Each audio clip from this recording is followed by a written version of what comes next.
Last session was, of course, entitled Operation Four-Legged Deer and Other Animals Way Nose. Um, we Yeah. started inside the actual Lost City. Like the last Lost City was just a distractor. Willem said his goodbyes to us, and he had a few things to attend to. Gave us some quite nice personal advice, and asked us to make sure we don't let his family take over the results of the expedition, which we can definitely do. We decided to start making friends. Went and paid a visit to the stronghold of Madaroa, introduced to the leader of the Maidens. Lunara started proposing the alliance, and we seemed to get some good results, some good answers from the leaders. She agreed to attend if we could get the others to come to the council. We then went over to the followers of Usmagaras, and we spotted a group of Zargon cultists baiting a rust monster. Lunara did a mischief and resulted in some severe injuries among the cultists. We get introduced to the leader of the Magi. She gave us a quest to retrieve a gem from the catacombs, and then we go and visit the group's lead naturalist, discussing the number of legs of a deer. This became a recurring theme. We scried on an actual deer to show him what they looked like. We then, on the way out, spotted a Zargon cultist who was painting the outside of the temple with, I believe, blood at that point. Yep. Um, and Linara convinced him with a message to A, paint a deer, and then B, paint it with four legs. It seems like we're making progress here. We then went and paid a visit to the followers of Gorm, and were introduced to the leader Var Sharpshield. Adriel did his best to convince him that he's the second coming of Gorm. Didn't go very well. He's skeptical, but he also agreed to come to the table. We then went to the chief librarian of the Usmagara stronghold and got information about the lower catacombs, specifically the gem we've been asked to find. Apparently, it's a star gem capable of imprisoning something powerful, which seems like it could be very useful. We then visited the catacombs and did our first Zelda temple. Um, where we found the door locked, but went and got some scrolls of knock, which did the trick quite happily. I'll definitely try and get a few more of those in future. We found our first puzzle in the opening with the net of cold. A candle seemed to dissipate some of the field, so maybe a torch will be more useful. We ended the game there. Awesome. Thank you very much. And I remembered over the break that I have Dungeon Alchemist. And so made us something so that Oh, we could see nice. what was going on. Oh, wow, that's awesome. Ooh. Dungeon Alchemist is awesome. Mm. It used to be really crappy, and then a friend suggested I try it again, and I was like, oh, it got way, way better. They added a Mm. ton of assets, and you can do all kinds of things. So That's yeah, very you cool. now are all stood. I guess I can. You guys can place yourselves on the map if you feel like it. It's not really to Is scale or anything, but is it'll this give you an idea. a web program or like a program for your computer? It is. I bought it on Steam, Oh, okay. and it's just like a program for my computer, and you can do like three-quarter views like this, or you can do top-down like battle map style views. Hmm. And it's set up for Roll20, so you can actually ask it to put in all your dynamic lighting lines, and when you Mm. import it, it imports the dynamic lighting as well. Oh, that's nice. Mm. I recently got Dungeon Draft from Oh yeah. Humble, Hmm. and it does something similar. Yeah, I think a lot I of them are haven't going really that dug way into now. that, but yeah. There's an API script for Steam that you can export your file from Dungeon Draft, and it will basically work out the lighting lines and stuff for you based on what you've built. Yep, that's pretty much you have an API in Roll20 that you use to Mm. import it, and it sort of Yeah. does it for you. It also works for Fantasy Grounds. I know there's Yeah. an option for that as well. Mm. Okay, so I will open my notes and read you the description of the room once again, just to remind you of what we were looking at. This one. I have like 4 PDFs of this campaign. I ended up buying the official one because I felt bad pirating. I didn't mean to pirate. I just couldn't find it, and then I found it.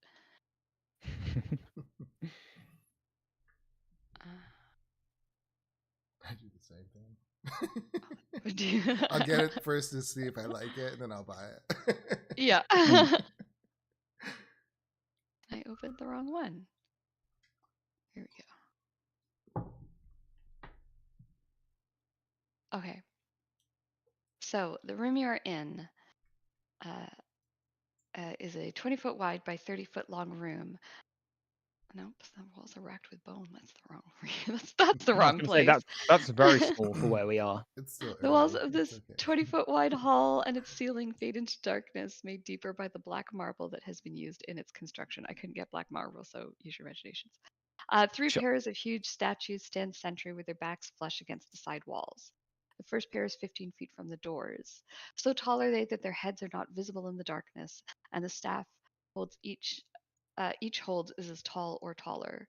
The room, like all other, the room slants towards the southwest.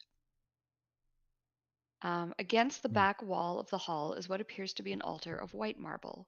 Centered on the white marble platform lies a huge black gem, its curved surface highly polished. And then, as you approached within 10 feet of the first pair of statues, this thin veil of blue silk appeared between them. Sheer as the finest mist, the veil appears to hang between the staves of the statue's bars. Mm. The staves that the statues bear. Mm. And you guys had some success with fire causing the spell to at least temporarily retreat.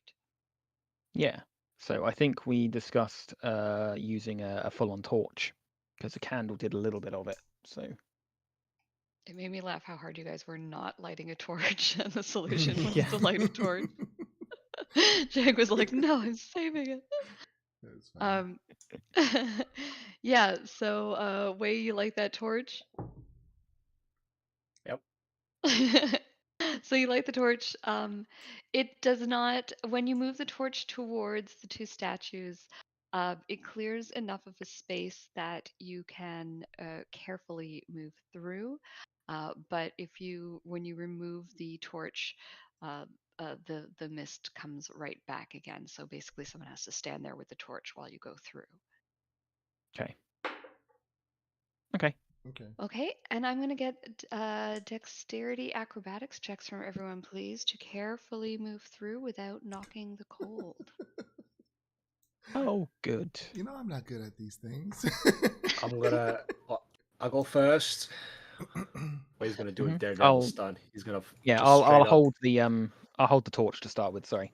No. I'm gonna hold the torch, and I'm gonna dive through with the torch. I knew you were going to say that. Awesome. Okay, It should work.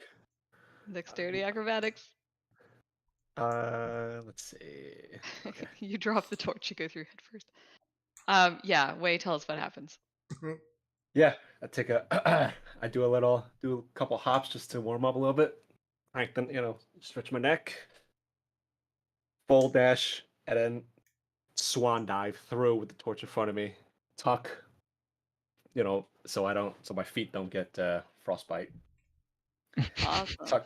Tuck through, land on the other side. You Superhero tuck- landing. And you roll superhero landing on the other side. It is badass. And when you do, a yellow silk appears between the next two sets of statues. Oh, All right, I'm gonna turn back around and hold the door open for the rest. Awesome. Actually, I'm gonna hold it towards the bottom so they could just crawl through instead of having to. Okay. Yeah. So you hold it near the bottom. I'm still gonna make acrobatics checks just to navigate through there without touching the sides. Sure. No problem, Linara. You sneak through gracefully and make it out the other side. Don't look as cool as Wei, but you No, get. I mean that was a given. I was never going to look as cool as Wei. Oh boy, here we go. I'm watching the other two go through. Fine. I'm like, oh no. Can I pull or I'm something? indeed. Can I give them something to hold on to? Oh wait, Oh, I dear. did dexterity. Oh, we're doing wait, it's my acrobatics. Acrobatics. Oh, it's only a +2, so it's. Okay. So you got a 10? Is that a +2 plus that 2? I'm not sure how. Oh, so it's Do only you have +2 if you did- proficiency in? No, Sorry. no, it's just a. Oh, Okay, so it'd so be the it's an same. Yeah. So you crawl through, but you brush up against the side of it, and you take 2d6 points of cold damage, which is only. Oh, Oh. you are so lucky. On 1. Oh my god. 1, 2. Okay. And you make it to the other side. All right. So I'm like, ooh, that's cold. it is. tingly. You brush up against it, and it's so cold that, like, It had your burns. arm stayed in there any longer, you're pretty sure it would have frozen the skin. Okay, so on the other side, there's a curtain of yellow satin appearing between the second pair of statues. Hanging between the staves they bear, this curtain is translucent but opaque enough to cancel all but the vague outlines of things beyond it. A sharp smell assails the nostrils, and I'm going to say that, Adriel, you recognize the scent immediately as that of ozone. Ooh. This is ozone. You'll have to Uh-huh. remind me what ozone is.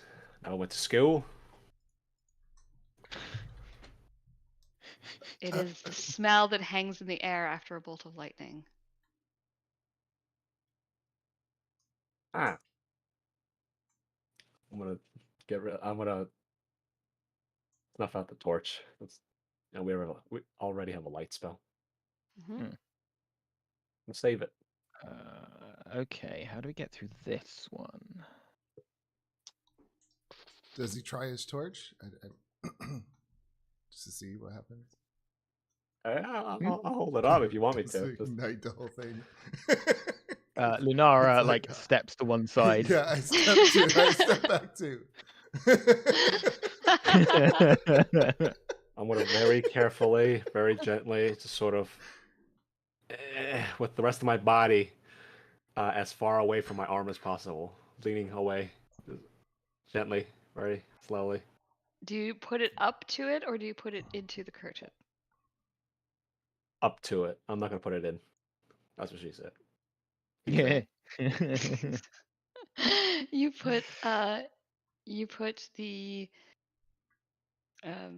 torch up to this cloud, and when you get quite close, a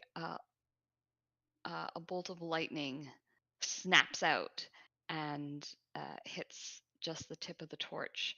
The wood seems to take most of the impact, however, and Wei, you are uninjured, but your fire has gone out. Or maybe it's burning even more. No, it's burning. But I'll put it out. I'll stamp it out. It still has the light spell on it, doesn't it? Because I could cast light on it, I thought. Yeah, it's still got the light spell, so you can stamp out the fire, but it still glows. Yeah. No, the light spell was Quilt's holding a piece of chalk. Oh, that's Yeah. right. How do we stop this? Let me think. I'm open to I'm open to suggestions.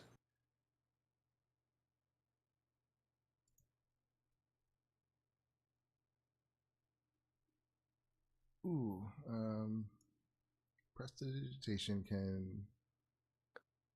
Oh, like snuff out a candle. Never mind. I was wondering if I could use that to like do a little kind of wind or something.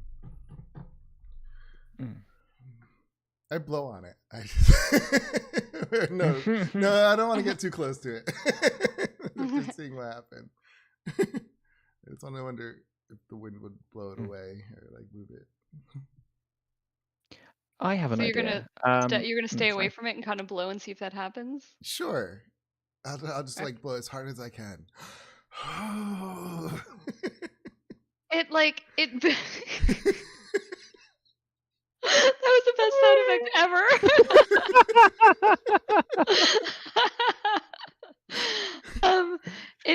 It moves slightly under your breath breath, but not enough to cause it to break or the mist to move. Okay. I'm gonna cast Mage Hand and see if I can use that to kind of interrupt the flow a little bit, like just make a little gap.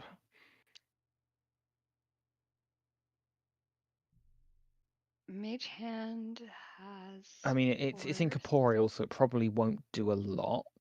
Well, it's semi-corporeal. It can hold things. I was gonna say it can hold things, so it has to have Hmm. some sort of form. Hmm. As soon as the mage hand touches the curtain, it is assailed by lightning bolts. Mhm. I don't think they can actually harm it, but there's just like these flashes of lightning that are just like zzz, zzz, just continuously zapping the hand while it is in there. Hmm. Right. So does anyone have a rubber suit? For that matter, what's rubber?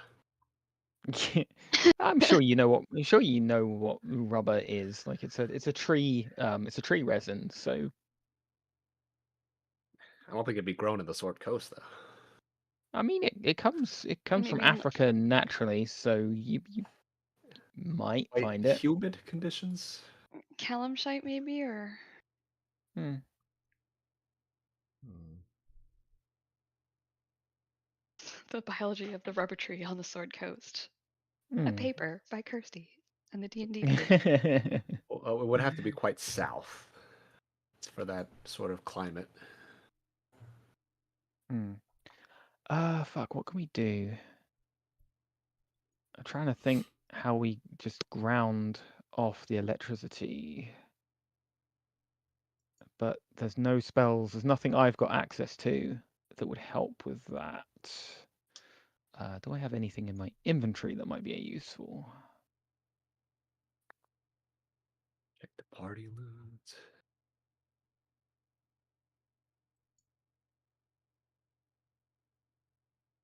Got fireworks. Oh wait, we have a lot of goblin short swords. Hmm. Because Put them near. we could like try and make a circuit that like goes around. Like put them like point to point and go around and like.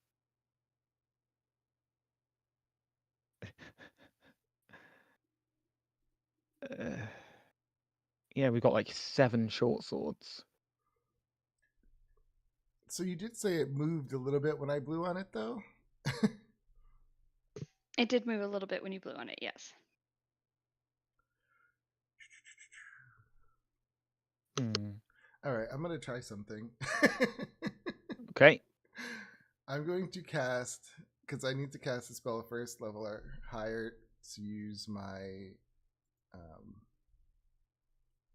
tempestuous magic, which causes whirling gusts of elemental air to briefly surround me, and then I can move up to 10 feet without provoking opportunity attacks.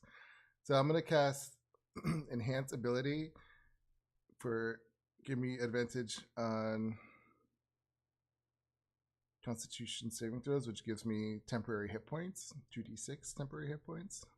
Okay, I like where this is going. And then I'm going to have a gust of wind like blow all around me as I go through it, hoping it moves all the gas to like aside. You make it through to the other side. You just see, yeah. Interesting. Wind blow all around me. I'll roll. Interesting. Yeah, 4. Okay. You just have to blow on it, guys. I don't think I can blow on it enough. I'm a shadow mage, not a whatever the fuck that was.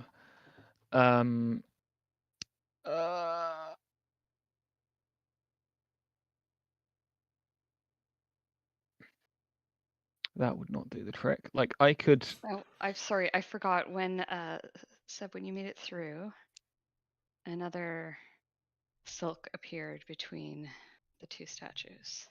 This one, orange and yellows, and I can read you the description here. A shimmering curtain of flame orange velvet appears between the third pair of statues, appearing to drape in folds from something suspended between the staves that the statues bear. The velvet reflects golden, yellow, and deep red in the highlights and shadows. Nothing can be seen beyond the curtain.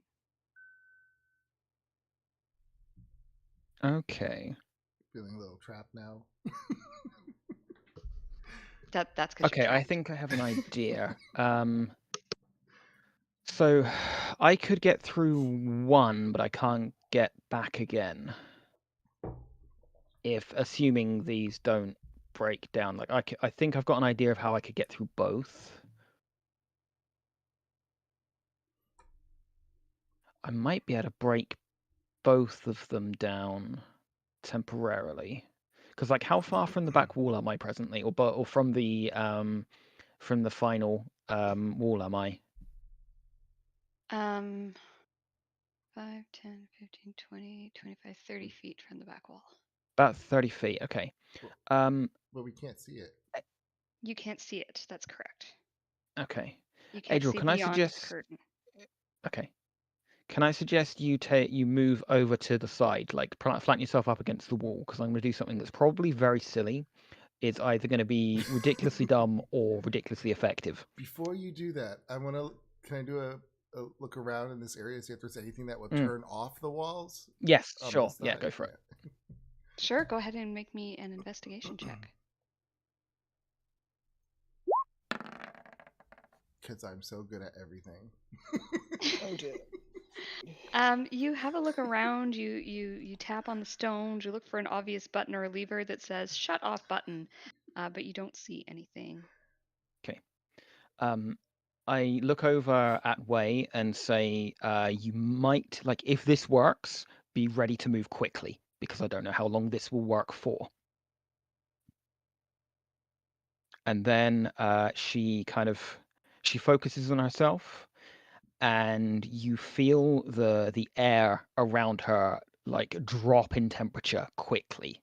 Like it goes from a comfortable temperature in here down at least like 20 degrees Celsius in a matter of seconds. And she casts Rhyme's Binding Ice. Like a burst of cold in a cone 30 foot long comes out and hopefully envelops both of the curtains.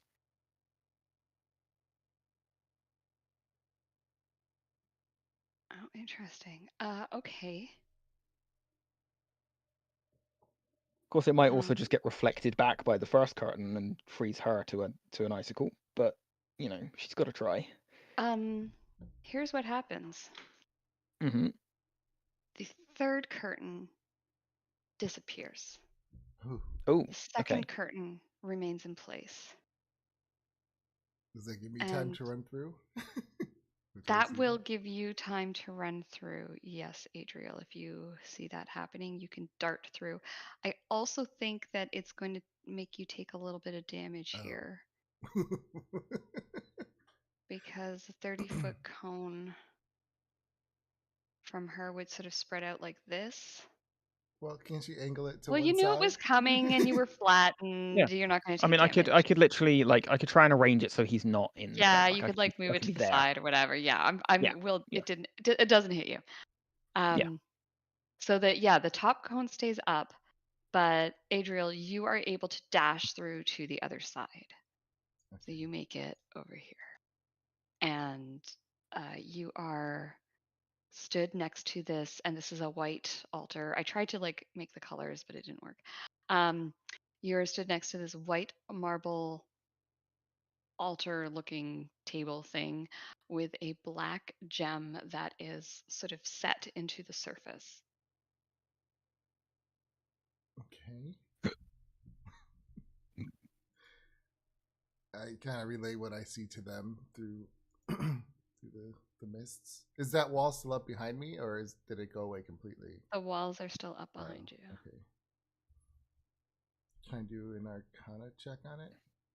See if I could I don't know, see anything. Might be magical. Okay, so this gem is clearly the gem that you are looking for, the star gem. It is it's got it's a beautiful clear black gem, and the setting around it has all kinds of arcane runes that are indicators of binding spells, which makes sense. You know that this gem is capable of binding something, locking something away. That's what Lunar found out, and these lines seem to indicate that it is set directly into the top of the altar, so it would have to be pried out and pried out of that setting. But you believe it's possible with a little bit of elbow grease. I'll do also an investigation on the altar, see if there's any kind of switches or anything that would release it or turn off the walls. Sure, give me an investigation check, please.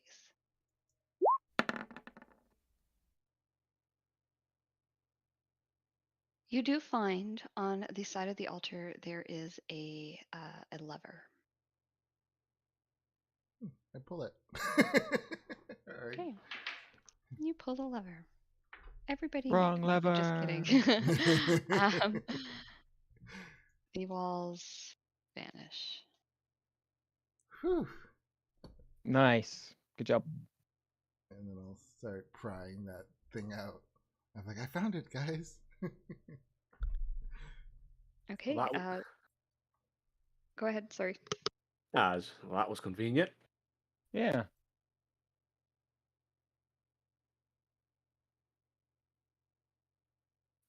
Sorry, just realized I had muted myself. Yeah, you go ahead and you pry out the gem. It's really set in there very firmly, and you have to pry it out of that setting in order for it to get it out. But with a few minutes work, you are able to release the gem. And when you do, the stone comes free all of a sudden. A pulsing light seems to flow back into the midnight black of the stone, leaving only the star as a glimpse of its former presence. A tiny bit of dull gray metal clings to the base of the gemstone. A faint wisp of incense wafts from the stone's setting. As from afar, a guttural chuckle flows forth, gaining in power and volume until, like a wave cresting against the breakwater, it crashes through the hall. The laughter's crest passes, and only the echoes remain. Huh. Did I break it? Was that meant to happen? I'm gonna I'll have detect magic up and just look at the gem through that.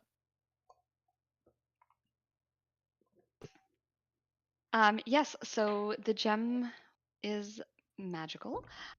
It is giving off. Hang on, I have to look up the spell. I think it's evocation.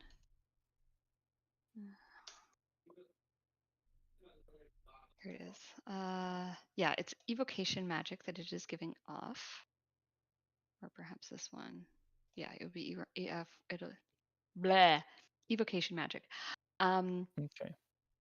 The altar itself is also magic is fading from it rapidly, but you can see that there was magic on the altar, and that incense that was clinging to the bottom of the stone, there's some of that in the setting, and that too has magic that is rapidly fading away. I'm gonna just pick up some of the incense. Sure. And just kind of look at it closely, but not massively interestedly, but just kind of. It's been burned as though used in a spell. Okay. Okay, so we have this. That reaction when we picked it up was certainly something.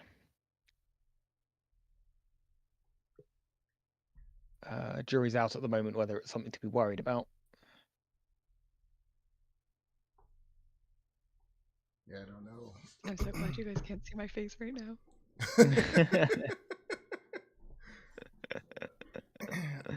Leaning towards something to be worried about. As long as the gem still looks like it's magical, I will just like put it in the bag. Yep. Looks still magical. I'm glad, so I know I didn't at least break it, but I don't know. I'm a little worried about what all that noise was as well. But all right, should we leave? I guess. Yeah, let's get out of here. Okay, you guys head out. One quick question before we do that. Yeah. From the outside of this place, does it look like we've seen the whole thing, or does it look like it was bigger on the outside than it is on the inside? I think the picture of it is bigger, but no, this is pretty much all that's here. You know, this is called the lower catacombs, so you suspect that there might be it might be an entrance to the lower catacombs, but you've seen no entrance. Should we look around? Yeah, I can say I can investigate around if you want and see if I can find anything. And I'll help him. Any Or other her. workings? Sorry, I'll help her. Okay. Thank you. Pronouns are hard. Yeah, okay, go ahead, Lunara, make me an investigation roll with advantage. 21. Thank you for that assistance. Okay, so you notice that there are a couple of scrapes on the stone, and it looks as though this altar can be pushed. Okay. And it pushes easily. It's surprisingly light, this altar, as though it is hollow. And when you push it to the side, there is a set of stairs going down into the lower catacomb. Ladies first. Coward. Well, It was a hold on, joke, hold and on. I'll she was playing along with the joke. She Yeah. kind of she gave you kind of a wink and a chuckle as she said coward. So don't want neither of you falling into holes. I'm prone to that. I'll go first. Okay, so Wei, you head on down the stairs first, and for I think possibly the first time in the history of D&D, it's just an old catacombs. No monsters jump out at you. It goes on for quite a ways. You don't see any evidence of anything scary. You don't see any evidence that anyone has been down here in many, many years. And this seems to be just burials for the lower class people, people who could not afford tombs or pyramids or anything like that.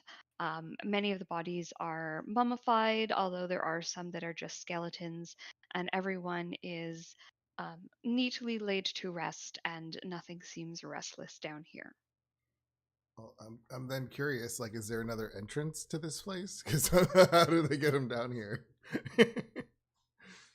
Presumably Seems through.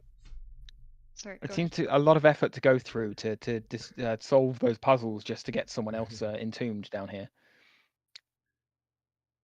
So I'm just maybe if it comes up like in one of the other people's areas. That's what I'm curious.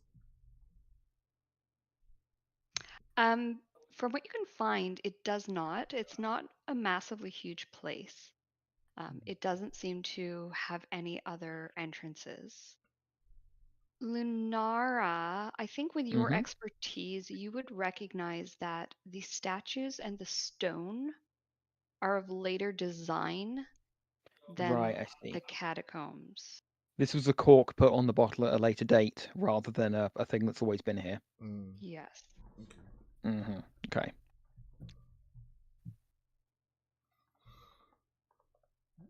I guess Starts feeling a little disappointed. I'll leave. I'll go back.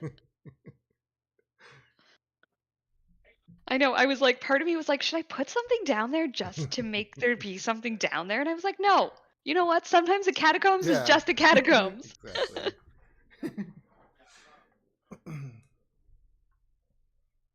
All right. So if anyone else has any objections, I'll lead the way out. Nope. Yeah, let's get out of here. Nothing of value. Okay. Back at the city.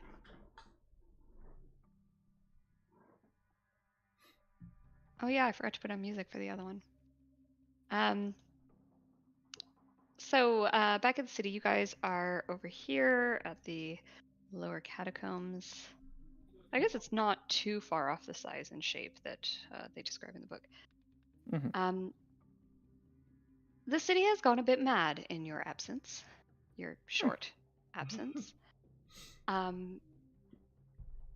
People are standing atop the Temple of Zargon.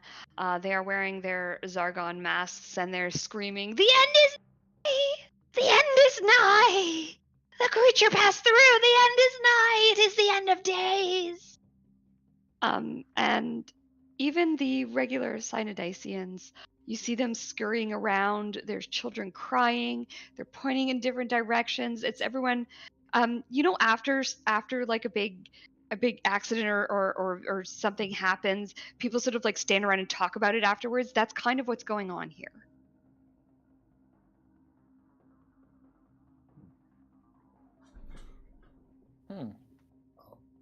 All of this for a deer. Is anyone close to us as we come out? Yeah. There's people all around. I'll say, what happened here? One of these Cynodicians, she's wearing a mouse mask, and she says she's comforting a small child, and she says, there was a laugh. There was a terrible laugh. They say Calatharis is released. I look at the group. The face. Can I history check on that name? Yeah. Said cauliflower's having a laugh. Cauliflower. He's a big bad. Give him the respect he's due. I mean, he's fine.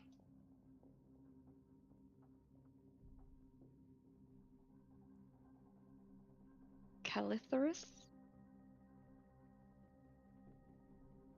So go ahead and give me that history check. Okay. With advantage for my knowledge, or Yeah, you could have advantage on this. okay, advantage history 21 again. Okay, nice. That name stops you in your tracks. Mm-hmm. The rumor has it, and this is something you've seen in passing in history books, and it's one of those reasons that you've read about why the downfall of Cynodicia. Okay. Do you remember way back when one of the many theories on why the city was destroyed was a great beast took over the land, destroying everything in its wake? Oh yeah. Yeah. Fighting with another great beast? That's the name of one of the great beasts. Okay. That was the name.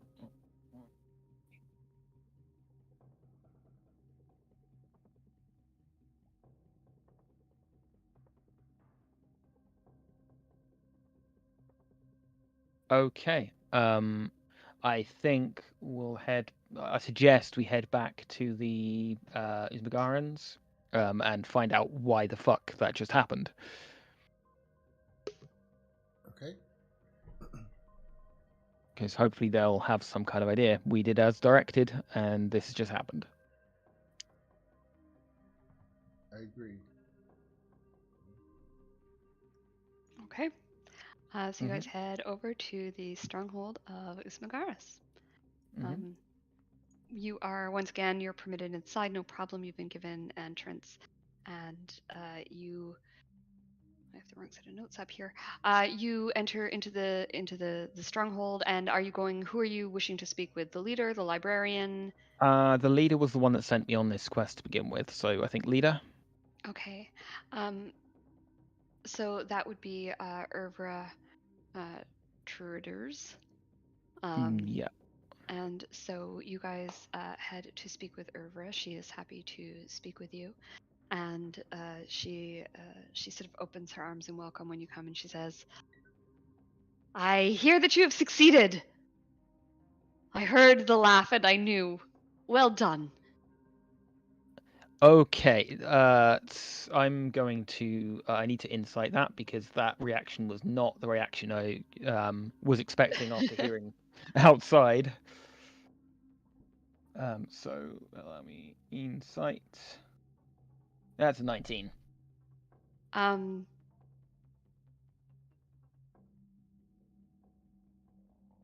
mean, yeah, she seems happy that you've succeeded.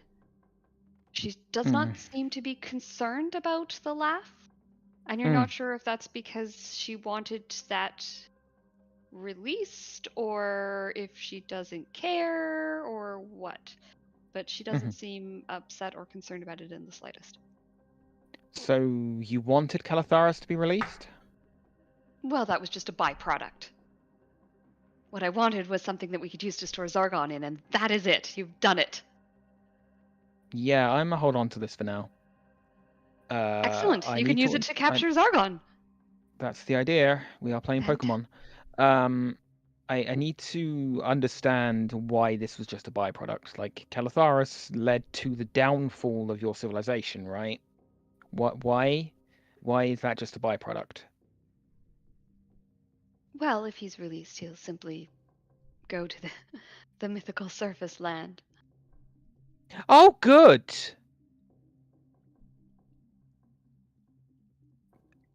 And she kind of points to the group of us, like, mythical, no. We gotta stop it. Yes.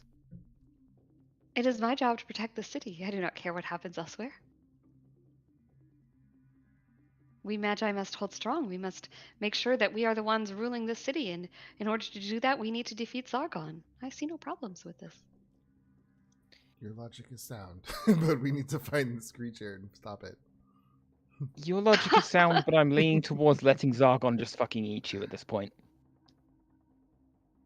You will not do such a thing. There are innocents here who need your protection. There are also an awful lot of innocents on the surface. There are more innocents on the surface by several orders of magnitude. I'm sure it will be fine. How bad can he be? Where can we find him? I don't know where he would go. How bad can he be? Perhaps to free his old enemy. Oh, Who's this that? just keeps getting better and better. Who is his old enemy? Yes. That would. I'm reading now, so pay no attention to the pause. The DM starts to speak really slowly. That would be... They're reading really fast. Okay.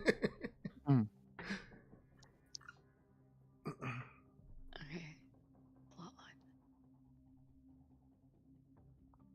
CS Mardek.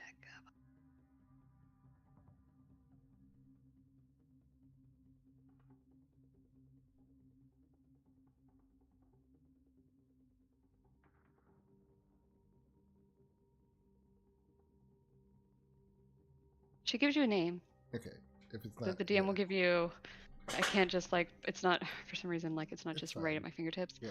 But I will Sure. I will give you the name. It doesn't mean a whole lot to you other than you recognize that Lunara as being the other creature. Okay. So it must have been trapped in the gem, and we released it when we took it out. Yeah. Well, when I took it out. I can't say we. So I It's feel a a we, little don't worry. responsible. So. I mean, we set out to do this. Yeah. There's no you. Don't worry. how do If we? anything, I'm more annoyed at the Uzmagarans for setting us in motion to do this. Yes, I'm also annoyed with them, but I think we need to find this creature. Stop it. Hmm. How, apart from trapping it in the gem, how was it defeated in the past? Legend has it that it had something to do with Martek, the great wizard. I guess.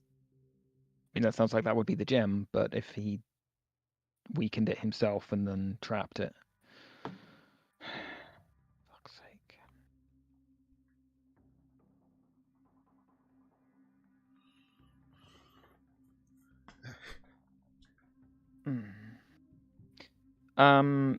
Would I guess I'm gonna would your library have any details of where the adversary was or was held? Our library holds very little records of that time. That was the time of the great downfall of our people, and there is very little was written as we were too busy fleeing for our lives. Cool. Thank you so much for engineering the downfall of my people. That's so considerate of you. So considerate. Thank you also for using me to do it. She looks at you like taken aback, and she says, "But Sargon must be stopped." You would destroy all the other houses around to save your own. How noble of you. How wonderful. The Magi are the only ones who have the sense to rule over the city. I'm pushing F to doubt real hard right now. And we are the only ones with logic that can do so. The others are warmongering fools. Surely you see that. As a woman They of seem to reason have yourself. smarter than you. Don't you try and woman of reason yourself, me. I'm going to leave before I do something I regret. Yeah, No, before I leave something you regret. I kind of like, yeah, it's like, but we don't have time for this. They're not worth it right now. Yeah. Nope. Okay, let's get out of here. I'm guessing my research on the adversary would be would also be just as sparing on like where they would be. Yeah, I think you would have to go back to the surface and consult your library. It's not a theory that it's one of many theories, and probably not one that was taken terribly seriously by yourself. Sure. Until now. Okay, I do feel like we probably have to go back to the surface and have a word with Strugak at least. See if anything much has changed on the surface. Yeah, just tell him we unleashed an ancient evil. Yeah, we world. just unleashed no biggie. Just unleashed an ancient evil that could destroy everything, Yep. kill all of our families and ruin everything, just to get rid of one guy that sounds like a fucking washing powder. And I just came all the way over here just to find a bloody book. There we are. Fuck's sake. Okay, yeah, that's unless there's any objections, let's go back up to the surface. Story of my life.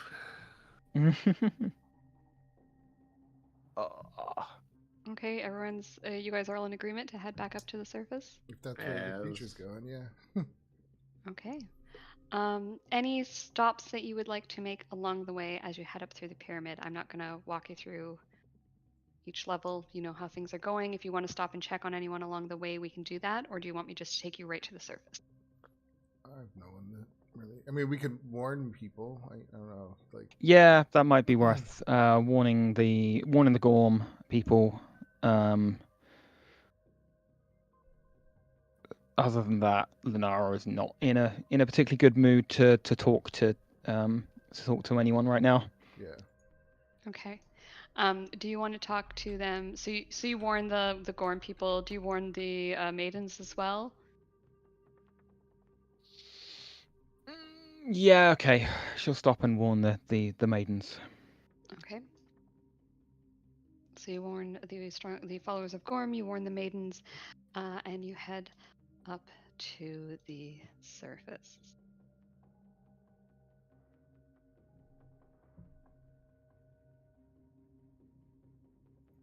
I'll turn off the underground music.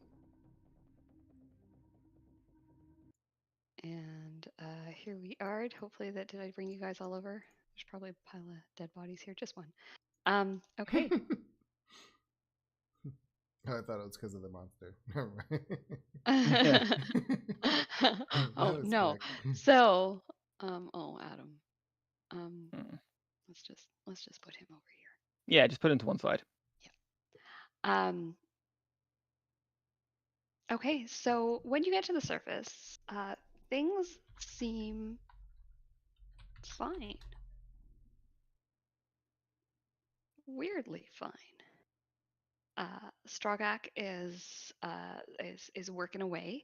He's actually over at this table here, and he is he's got some pieces of pottery that he is painstakingly sort of trying to fit together to turn into a vase. You've seen probably about 40 similar vases, perfectly intact down below in the loft beneath. But he doesn't know that, and he's painstakingly trying to put this back together. And when he sees you, he barely looks up, and he says, "Lenora, come look at this! I found this vase. I think it might have been very rare and unusual. Look at the colors on it. Isn't it beautiful?" Oh yes, very. Yeah, not as rare as you might think. I'm afraid. Oh, have you seen others like it? Well, A fair few, yeah. ah, But yeah, well, it's sorry still a to good ruin the find. fun. Still a good find. Yep. Still a good find. Remember how we were talking about the Calatharius theory for the Lost City? Oh, yes. Foolish notion. Yeah, not as foolish as you might think. Oh, what do you mean? So I had a discussion with a couple of people, and yeah, apparently that there's an awful lot of how do I put this? There's an awful lot of veracity to that theory. It may have been what drove the people of this city underground. And in order to try and get something to defeat Zargon, we may have just unleashed it again. I'm sorry, I beg your pardon. I thought I just heard you say that you needed to defeat a Zargon, and so you released a great evil on the land. Yeah, that's roughly what happened. We were told to get a gem that was made by Martak. Oh, The Martak. Grand That Vizier, is good yes. for containing things. Little did we realize after we picked it up that it was previously containing Calatharius, and is now no longer containing Calatharius.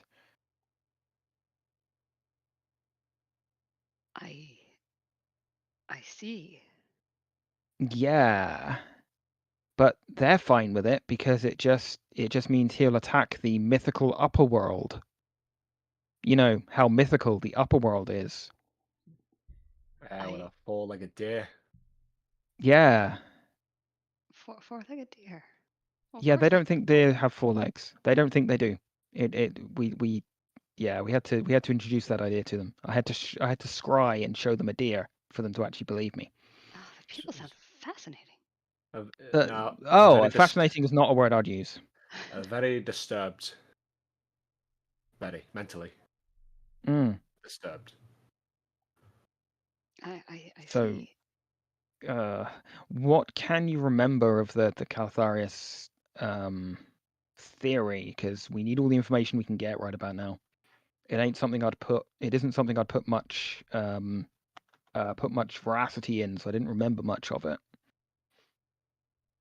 It is not something that I have spent a lot of time researching, other than studying the fable as a sort of side project. I I know that there were two creatures that were tearing through the lands, and that Martok stopped them with his sphere of power. And that Spear is of power. all I know. Did we find Martak's tomb? No. We did not. Okay. Then maybe that's a thing we search for. It is. Martok was not necessarily buried in with the Lost City. He lived in that time frame, but he was known to travel all over. He could be buried anywhere. Of course he could be.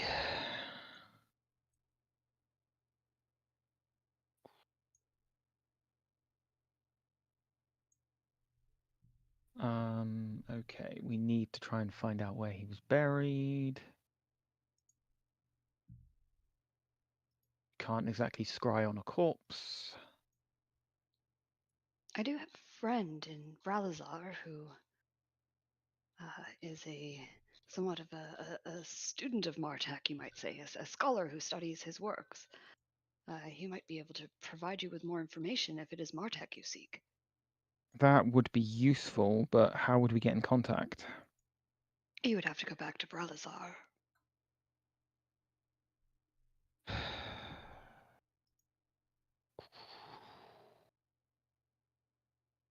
And that requires the 10-day journey across the desert. Indeed. So you might want to take care of anything you have to do here. Hmm. Well, the bait's being on the ground. Hmm. I don't know. I'm quite Just. looking forward to going to see this lost city. It sounds fascinating. No, What did they're you all find when you got down there?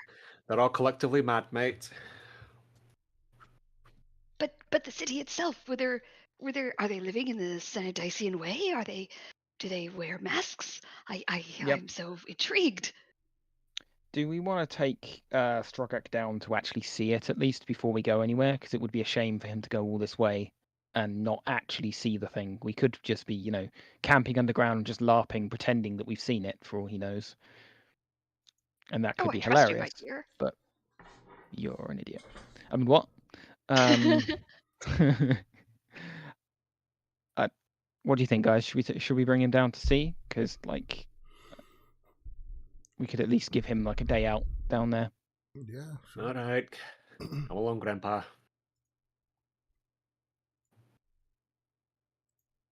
Get us Okay. up the ladders, the ropes.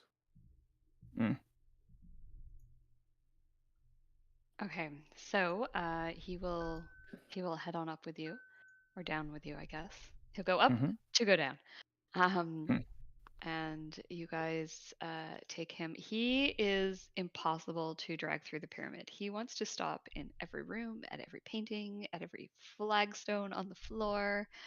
He's fascinated by the entire thing, but you drag him down, and I assume you're taking him all the way down into the Lost City. Is that correct? Yep. Okay.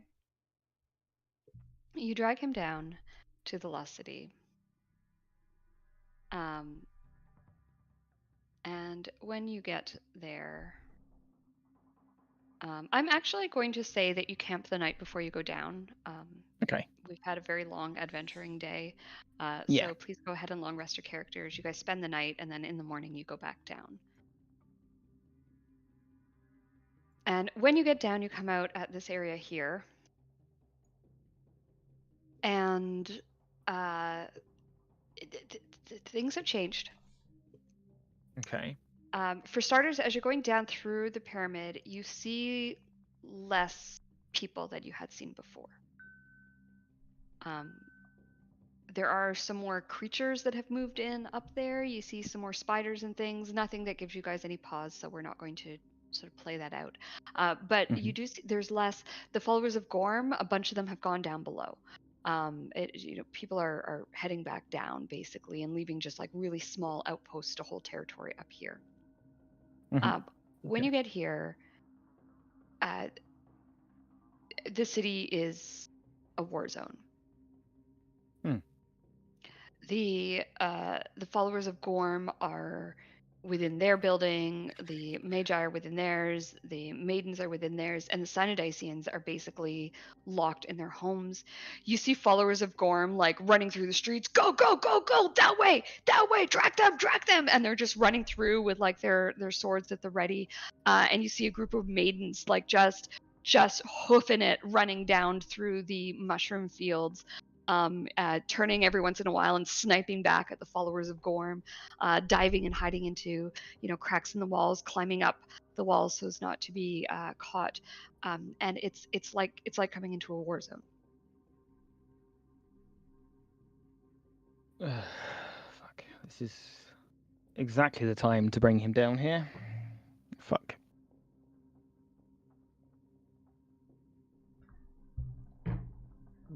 Would you guys like a break to kind of wrap your brains around what just happened? Take It's a a very moment. big shift, yeah. Yeah. So why don't we take our break now? I realize it's a little bit early, but we've just had like a major swing in the game. Let's take 10, step back from it for a moment, give yourselves a chance to figure out what you want to do. Maybe you want to have a chat as a party about how you want to handle things. And then we will, so we'll pick up at 20 after with you guys kind of getting together, having a little discussion, and then we'll move on from there. Okay. Yeah, I think that's a good idea. All right, then.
down here. Your poor characters have had a lot to take in the last couple of days, and you've had a lot to take in the last hour. Just the city does seem to be in a bit of a state of war. You do have an agreement from all the party members, at least you did have an agreement from all of the faction leaders to sit down at a table. And you're not sure now if that is something that is still in place or not, or if you're even interested in pursuing that. Obviously, there's a great evil that has been unleashed, and of course, most importantly, you have a dwarven archaeologist who really just wants to see the city and learn everything he can about it.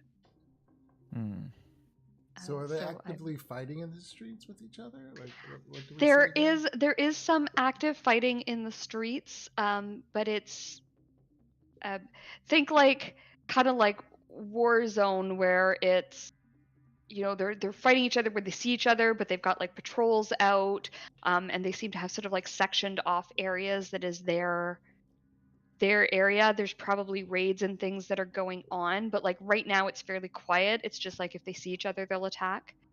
But it is very, very tense. Okay. Well, Strogak, just in time before the city burns down. We can't let that I'm- happen. This is all that remains of the Cynodicean culture. Lunara's feeling a little bit last good sad look. that she hasn't got to light the match on the city burning down at this point. Sorry, and what did you say, Chang? One last. I have one last good look before it's all gone.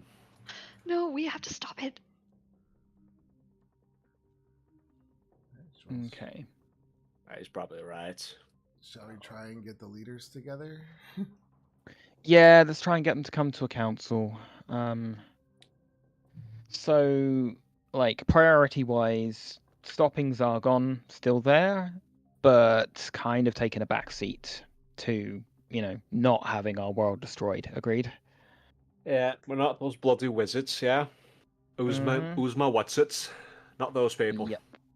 Just the golems and the lovely ladies and the on the other side of town. I feel like we need all three of them together, even still, because if the Uzmagarans feel like they're being left out, they might either actively side with Zargon or just kind of passively make things more difficult. Yeah, we need all three. I agree. We need all three together, yeah. I despise olive branches. Should we all take one? I get the Gorms, you get Medoras, and Way gets Uzmagaras? Please, no, not the dear people, not the fuck. I'd watch me language. I swear. I swore I shouldn't. I won't say any foul language anymore. I mean, they can't understand you, so you can say whatever you want. Actually, Uzmagaras is more likely to speak common, so. But yeah, I can. Well, go and talk to Gorm first, I guess, and then go further on. Okay. Well, I think stay together to do this, though. That's not. Yeah, I'm not doing it alone. Don't leave me alone with those people. We can see Way gets nervous around Yeah. nerds. Okay, so you guys head to the stronghold of Gorm. You are allowed in, and it's a little bit of a different flavor when you get here this time, because when you arrive, you hear, "Bloblam has returned. Bloblam is here. He knew we were in our time of greatest need, and he has returned to us. It is true. Look, he didn't go to the surface. He came back for us." And they're just pointing and praising Belblom as you walk in, Adriel. And your Strogak is like looking at you like, what is going on exactly? Longest of long stories. Lara tries to kind of fill him in gently on what's been happening. He's like, "Oh, no, that is wrong. You cannot pretend to be their savior." And he's sort of like grabbing at your sleeve, Seb. That Bit too late for I that, kind mate. of like and I say, "Who's pretending?" But you've come from the surface. You cannot have an influence on their way of life. You will change everything. For the I mean, better. The Prime just Directive. making contact with them has made influence on them. Like we taught them about deer. Oh, Just coming down here, kind of spoiled. Yeah, everything. we also never agreed on the Prime Directive. Just to point out, this isn't Star Trek, my dear dwarf. We never agreed on the Prime Directive. I'm concerned about this, but he keeps his mouth shut. You and me both. But here we are. And I scream out, "Yes, I have returned." I love how hard you're leaning into this. Yeah, so you're sort of surrounded by people who just want, like, they're reaching out their hand, just to like hoping that you'll touch them and give them your blessing. I totally will, because I need to, really get them to start following me. Okay, yeah, they're tell them he has come back. They had said that you had left the city, that you had gone above, and that you had taken our one hope of stopping Zargon with you, but now you are back and you are returned and you will stop it and save us, and we shall be at your hand as you rule over this city. Perfect. I'm just, I don't even, I don't actually respond to that. I just keep moving like what I have, because we have an agenda to find the ruler. Okay. Yeah. So, so you head to a Var Sharpshield's study. He is. The room is still somewhat austere, but now it is full. It is full of. There's a table and it has like a little mini map of the city, and he's got little people representing the different factions about. It's clearly a war table, and he's clearly using it to strategize. And it actually gives you guys a good chance to get an overview of what is going on with the city. So the Stronghold of Gorm has taken. They've got their stronghold, and they also have the animal pens. I'm going to circle these in the different colors for the different areas. That might make things a little bit simpler for all of us. Let's go draw shape square. So Gorm has kind of this area, and they've taken the animal pens, and they also have the bridges. The maidens, who will make green, have their stronghold. They have a good chunk Their stronghold's here. Oops, sorry.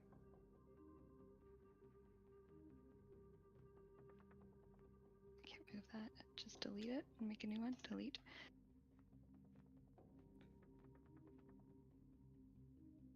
Green. Their stronghold. That area. And this area here. And then the Magi will make them have this area,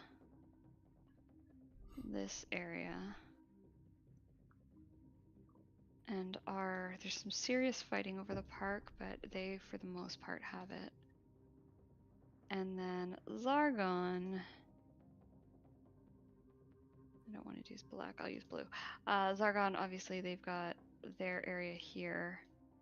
They've got this little bit, and they've got the mushroom fields, and they also kind of have people over here, but you're not entirely sure why, because it's not a super useful area to hold. But Zargon. Oh, they also own the island at the center. That's the other one that they have hold over. The Island of Death. That is sort of the state of things right now. The blank areas are areas that are being contested currently, and obviously things may change as the battle rages on. But that's the current state of the world. And you can kind of see that looking down on this little mini map that he has. It looks suspiciously like the map that you're looking at. He he looks at you, Adriel, as you walk in, and he says, I did not believe that you were Blablam. And yet, I heard the laugh. I heard our great enemy being freed. And I do not know how you knew that this was the time, other than that Gorm sent you here to us. And he stands up, and he comes towards you, and he kneels at your feet, Adriel, and he says, Hail Blablam, chosen of Gorm. And I just say, rise. And he stands up. We Now- are in dire need of your assistance, Blablam. All right. Let me know what. Tell me the current state of affairs, and then I guess he'll go over this map. So he looks upon it and he says, our greatest concern at the moment is that we have no access to the fields, the mushroom fields that provide our food. The followers of Zargon have one, and the maidens have taken the other. Even the park, which we could use for food, has been taken over by the Magi. And simply to get through we thought to take the closest mushroom fields, but the followers of Majura have the city in front of it, and they are making our incursions difficult. We had thought to perhaps take the docks was our next section, so at least we could take some fish from the lake and survive that way. But food is our primary concern at the moment. Okay. We have managed to take the animals, so we do have some access to them, but we would like to keep them for riding and warfare rather than for meat. But we will eat them if necessary. I believe the docks would be a good choice for now, but also I think we need to work together with the rest of them and get rid of Zargon. He looks at you like you're crazy. Propose an alliance with those we are fighting with. It is what was proposed before that we agreed with. But then the gem was released, and we can. The fighting began. We must fight. Can you everyone make me an insight check, please?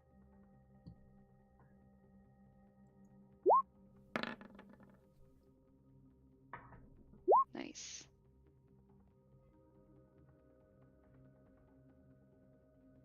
Okay, so the two of you start to realize that the mental state down here might be even worse than you thought. Not in terms of, the situation, but just in terms of the fact that everyone here is mad, basically. There's something twisting and boring in their minds and forcing them to act in certain ways, and they don't seem to be capable of breaking free of that. And his way of life seems to be by the sword, and he doesn't seem to be able to comprehend any other way of life. I just say, calm yourself and have trust in me that we will get through this. I am sorry, Blablam. I do not wish to go against your word. I just do not understand why you would choose not to fight when there is a fight to be had. Because it currently looks like you don't have a good strategic hold. So we need to get you that first. If we get rid of the mushroom fields, we take over the mushroom fields, but we need the help of Usmagaris and Medora to do it. Your enemy here is Zargon, surely. Like that is your prime enemy? Yes, but the maidens oppose us. We will work with the maidens. We will talk to them. Mm-hmm. I will acquiesce to your wishes. He still looks confused, but he's willing to follow his savior for now. Okay. All right. So I look at the group and I say, "Shall we go talk to the maidens or the Usmagarans first?" Let's go to Ismagaras because they're on the way at least. Okay. Yeah, I would So just say to them, I'd suggest to them to just kind of hold what they can for now and don't push any, like don't push any further. Just focus on holding what they've got until we, till we come back with a war council. okay. He sort of seems to agree to that. You're not sure how long he will agree to that, but so far so good. Okay, let's go down to Ismagaras. Okay, so you guys move down to the stronghold of Usmakaris. Walking down Alexander Way is a little bit of a different experience this time. As I've said, there's not really anyone out in the street shopping or anything like that. The stalls have, for the most part, been taken down. Some of them you can see the remnants of fires and other destructive um, uh, spells. Really, you Yeah. can see, like there's patches of ice on the ground, there's patches of fire on the ground. And this area here, there is a small skirmish going on between the followers of Zargon and the maidens. It's mostly just like pot shots at each other across the way. Um, Mm. and you're able to kind of Yeah. mostly avoid it by going down Alexander Way. Okay. I kind of look at the group and kind of to try and gauge whether or not we want to assist with that or just leave it be for now.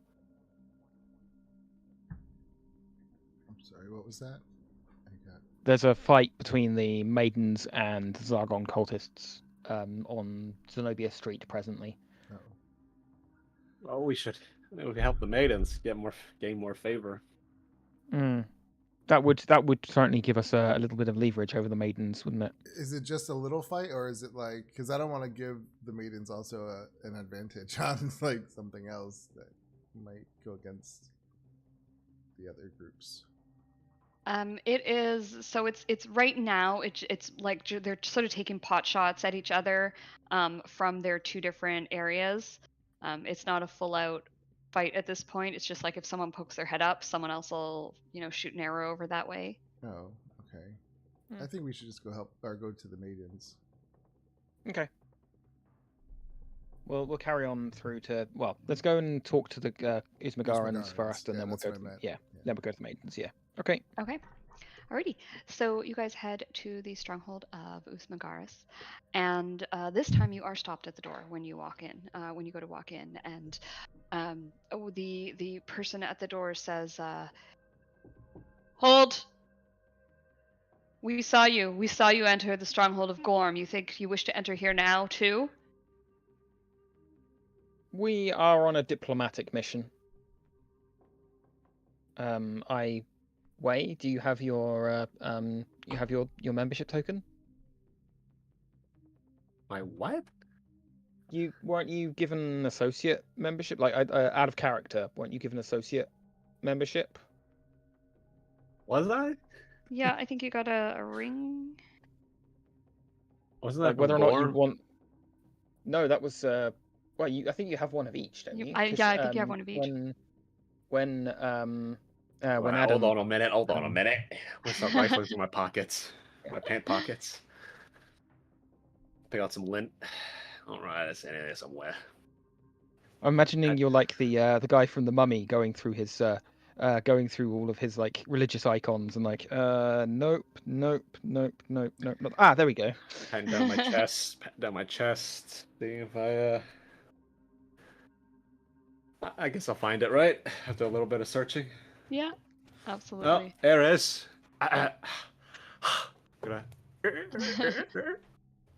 Give a little bit of a shine. Yep. So I believe that it is silver ring carved with Usmagaris' face. And you show that, and somewhat reluctantly the doors open and you are permitted inside and taken to the leader, Irva, or Ivra, sorry, and Ivra is looks a little out of her element, to be perfectly honest. There are people around her counseling her. There's actually a big argument going on as you guys approach about what areas they should take next and where they should go.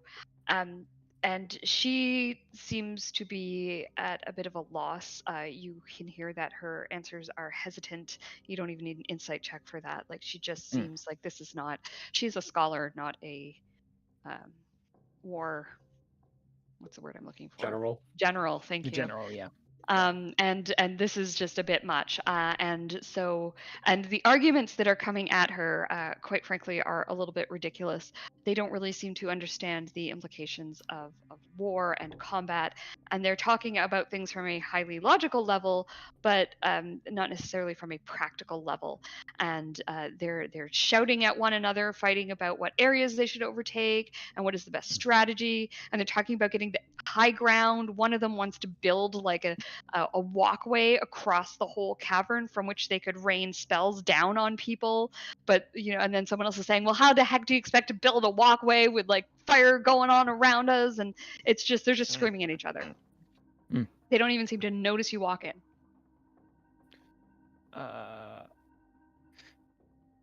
Lunara is going to kind of just watch the chaos for a moment with kind of just shaking her head. And I'm trying to think if I can I make a loud noise in some way or another? Prestidigitation. Instantaneous harmless sentry effect. Doesn't really make loud noises, unfortunately. I'd love to have thaumaturgy right about now. I've enjoyed the hell out of having thaumaturgy, but that's not a thing that. I mean, I keep being tempted by the fireworks we have in our inventory, but. Darn fireworks. I mean, you can also just walk up and bang on the table, right? It doesn't have to be. Yeah, I think Lunara will just kind of. No, let's watch a little. Let's watch a little longer. Serves them right. Bell ends. Yeah, Lunara will kind of go up and kind of bang on the table and get their attention. Okay, You're doing the fun. I know. I'm about to ruin it further, don't worry. You bang on the table, and it seems to sort of like snap them all out of it, and they all sort of turn and stare at you.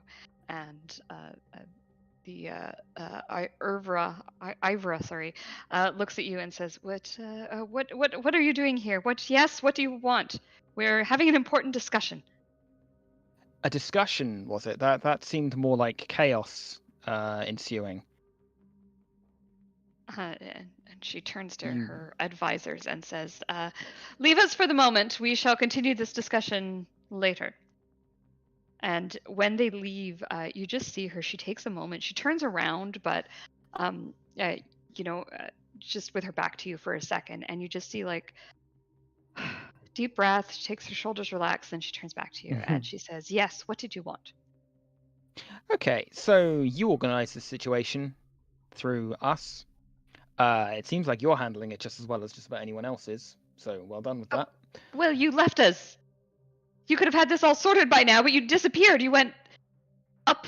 Yeah, to have a look at the awful situation you created for the outside world. Stop talking about such things. It doesn't really exist. It's a myth. I'm standing right in front of you. Where do you think I'm from? Elsewhere in the temple, of course. Elsewhere in the city. You just because I haven't seen you before doesn't mean that you're not from here. It just means I haven't seen you before. Why is that so hard for you to understand? I'll shout from the back. "Oh, love. Ask him what she thinks what language I'm speaking." What language is that? I don't know. I've never heard it before. I'll hear the translation from Quoth quickly. Yep. Serves right. That lens. Right, look. You are hilariously out of your depth, correct? Just admit it. You are. You're out of your depth. I am out of my depth. You are correct there. Good. And only there. So the problem you have presently is you are trying to fight too many enemies on too many different fronts, correct? Yes. Right. You know what you need to do? You need to Have make some someone stop friends. Zargon by using that gem that I made sure that they procured? See, I'm leaning towards just fucking destroying the gem because Don't you dare. don't you tempt me. Don't you fucking make me. What I want you to do is I want you to come to the negotiating table with Gorm and Madara. You're going to line up together, and together with us, we are going to put down Zargon. Do you promise not to destroy this gem if I go along with this mad plan of yours? If you go to the negotiating table in good faith, without any tricks for the other side, then yes. But if you cross me, this gem is going into the eye of Zargon. Very well. I accept your terms. Good. Thank you. That's the most sensible thing you've done today. Now, what I suggest you do with your people is get them to consolidate what they currently hold. Okay, if you don't have to worry about Gorm or Madara, you can focus on keeping what you've got and then putting down Zargon. Very well. Children. Let's go and talk to the others. Okay. Is there a bucket somewhere? Yes. I'll kick the bucket. Just screw you. Screw you.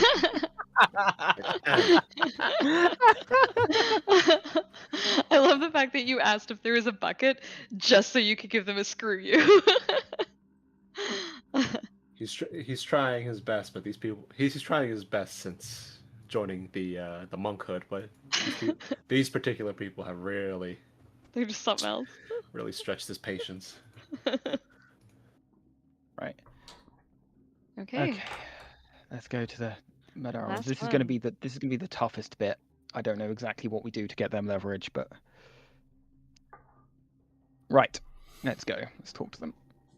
Weirdly, you are allowed entrance to the maidens. They see you coming, they open the doors and let you in, and no one really says anything. There are bows trained on you the whole time, and you are taken immediately to the leader. Okay. And she says, "I've been expecting you." And just as a reminder, her name is Safrafra. Mm-hmm. And, Safrafra. Okay. yeah, Safrafra. And Safrafra says, she says, "I've been expecting you. I have seen you go to the other two strongholds. My maidens tell me. I Yep. presumed you would be coming here next. My question is why?" They have agreed to come to the negotiating table. To negotiate what? An alliance to take down Zargon. And why should I think that this is an alliance in good faith? I am well aware that Blelblom here obviously has very strong ties to the followers of Gorm. Mm-hmm. Because And I I don't am want also- to. And- Okay. Sorry, go ahead. I was just gonna say because I don't want to see my people hurt. And it is true, we will hurt them. I would advise against it. And you also seem to have a strong relationship with the Magi. I've seen you running their errands. I mean, I have something that I think can that they seem to believe will get the edge over Zargon. And what is that? A little something created by Martek. So it is true. You are the ones who brought down the great evil upon us. As if dealing with Zargon wasn't enough, now we have to deal with the other as well. I mean, this is the time to ally with the others against a greater threat, correct? I think the greatest threat is whatever you released. They say that Zargon moved in their wake. There was a gaping empty hole left behind, and Zargon filled it. Yeah, that sounds about right. That's what she said. She doesn't understand me. And we will take care of both, but first we have other problems. This war. Why should I trust you? I mean, have we given you any reason not to? I think I just gave you 2 very good reasons. One is the savior of my enemies, and you have released a great evil upon the land. Yes, but on the land, not here. Correct? That is true. We will need to go and deal with that greater evil, but we cannot leave this place in this state, in this chaos that it has fallen into. And you will destroy Zargon. Or you have a plan Yeah. for this. Yeah. Very well, I shall meet and negotiate. Okay. The Can I do question an is insight where? check? Yeah, On- you on can. her? Mm. Oh god. I would She like to seems insight that as well. completely Sorry. confident Mhm. and like she believes everything she says. Yeah. Yep. Probably knowledge Lunara, there. Yeah. same feeling. Okay. She seems to have things together. Mhm. She seems to be confident in her battle strategies, and she seems to be Mhm. fairly convinced that her people can potentially win this whole thing. Mm. I would advise against doing anything that may get Asmogaras and Gorm shoulder to shoulder against you, because that might change things against you, but might it not? Is that a threat? That is a forecast of what might happen were you to come to this table without pure intentions. I hear your words and the meaning behind them. Let me know Good the job. time and the place, and I shall be there. The place is the question. It will need to be neutral. Yeah, what's Right there. yeah, I was gonna say, what are these buildings in this area? That empty. It's Yeah, Switzerland. so these are our houses. This Mhm. is the area that is currently being fought over by the members of the Temple of Zargon and the Maidens. There's also this area here that is uncontested. Well, that is being contested between the Stronghold and the followers of Gorm, Mm. and this area here. I'm. Those are sort of the biggest non. How about we squeeze together in a canoe in the lake? Nuts to butts. Yeah. I'm struggling to think what would work as a neutral ground right now. Like, we could potentially have had neutral ground before the conflict. There isn't any now.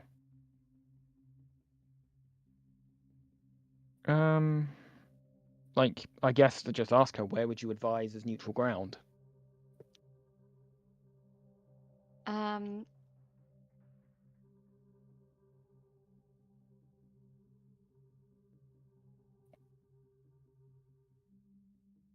I think she would be happy meeting here. Okay.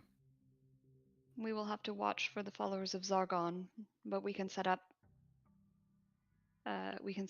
people to watch that area, perhaps some of each faction, so that they do Okay. not feel that one faction is more armed than the other. But this Yes. area has the 3 of us. We all have means safely of entering and of exiting. We all have lands nearby. It is the most neutral that I can see. Yeah, I actually think that's a good idea. You sound surprised. I'm pleasantly surprised to get a good piece of advice. Okay. I will go and talk to the Uzmagarans and the Gorm followers. I'd suggest we try and arrange this for sooner rather than later. like within the next few hours if we can do it. Okay. So I do want to, I feel like I've sort of been neglecting Strawgak a little bit. So I do want to say that he has been just wandering around, staring at things, touching things, sketching things. He seems to barely understand that he's in a war zone. And he quite often is taking people off to the side and having little chats with them about like their daily lives, like, and what do you eat down here? And oh yes, how do you make that type of bread from mushroom seeds? And like just ridiculous questions. And so he's quite content to sort of trail along with you guys. And you can certainly set up a meeting within the next few hours. I think that sooner is probably better than later. Yeah. We don't want too much to fall apart here. And so you've already got agreements from the 3 parties. So if you want to just go ahead and say that the 3 of them meet, I'm happy to do that. Or if there's anything else you want to do or prepare or set up before this time, or if you guys want to have a chat as a party and decide how you're going to approach this, maybe that's something you want to do too. How do we want to approach this? I mean, they all seem pretty trustworthy with wanting to meet on neutral ground. So, yeah. Like I'm a little conflicted as to, like, obviously we've agreed to use the gem to capture Zargon, but this leaves me with the concern that if we use this to capture Zargon, how then do we deal with Calatharis outside? We could just destroy Zargon. I don't know. I guess maybe try and destroy Zargon and then keep the gem as a backup. And then if we absolutely have to, then we just capture him and come up with something else for Calatharis. Yeah. Okay. And try and keep kind of a neutral negotiation, get them to ally against Zargon. Work together to push back Zargon out of everything that they control. And maybe if they act as a distraction, if they can work together to take Zargon out of their holdings while they're doing a concerted push on Zargon, we can use that distraction to go in and try and take out Zargon, try and behead the snake. Okay. Because I feel like that's going to be something that Zargon hasn't experienced thus far, is a united front against them. Yeah, definitely. Yep.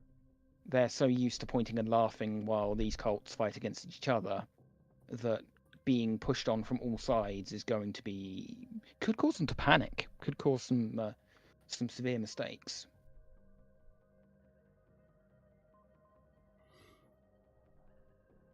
All right.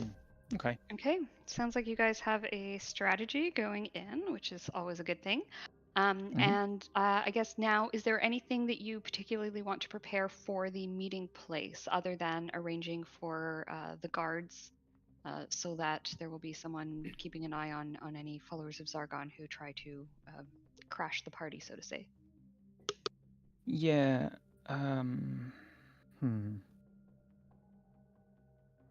Would be hella nice if we could get a zone of truth cast over the negotiating table, but maybe that's a bit too much to go for. That's a bit too high a level ability.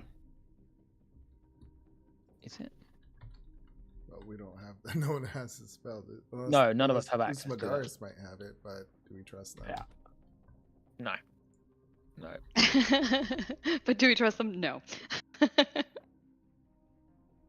Okay. I don't think there's anything else we have that would actually help.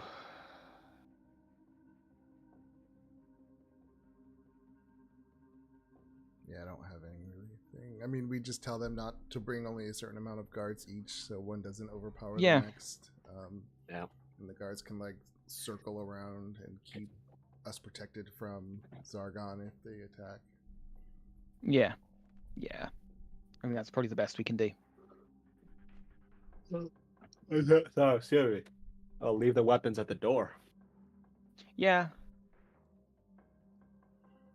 Well, there might because Usmagaris uses magic, so we have to make sure they leave their focuses. It does leave them at kind of disadvantage. Yeah. Yeah. No, let's let them be armed. Yeah, but because it'll give them like, a sense of safety. yeah, sense of security. Yeah. All right. Okay. I can't think of anything else we'd need to. Okay, you guys have some sound strategies going in, and yeah, the time comes, and everyone's on time, exactly on time, not early, not late.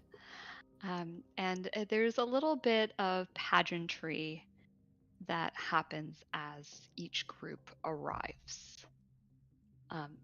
They seem to sort of be waiting for one another. And when everyone is assembled, they all arrive at the same time. And Lunara, you would know that this is a very Cynodician thing to do. It is seen as a position of weakness if you are sitting at the table and another party enters after you, because you are in the seated position, and that is considered to be a weaker position in their eyes. However, it's also seen as being very weak and unreliable if you are late. So in Cynodician culture, and you've read a lot about this, they do this weird dance where everyone sort of like assembles slightly away, and then they all come at the same time. And you've heard this for like great parties that used to be thrown.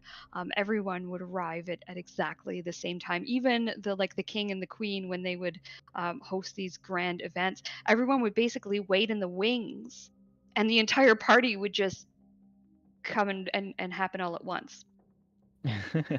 And it's just, and so to see it on the battlefield, it gives you, like, Strogak is just like, he's like taking notes, like, oh my goodness, this is, look, they've retained this part of their culture, and he's just, thrilled about it.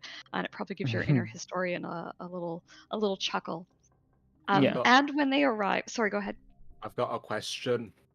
I'm gonna be sitting with my feet up on the table. Oh no. Chairs.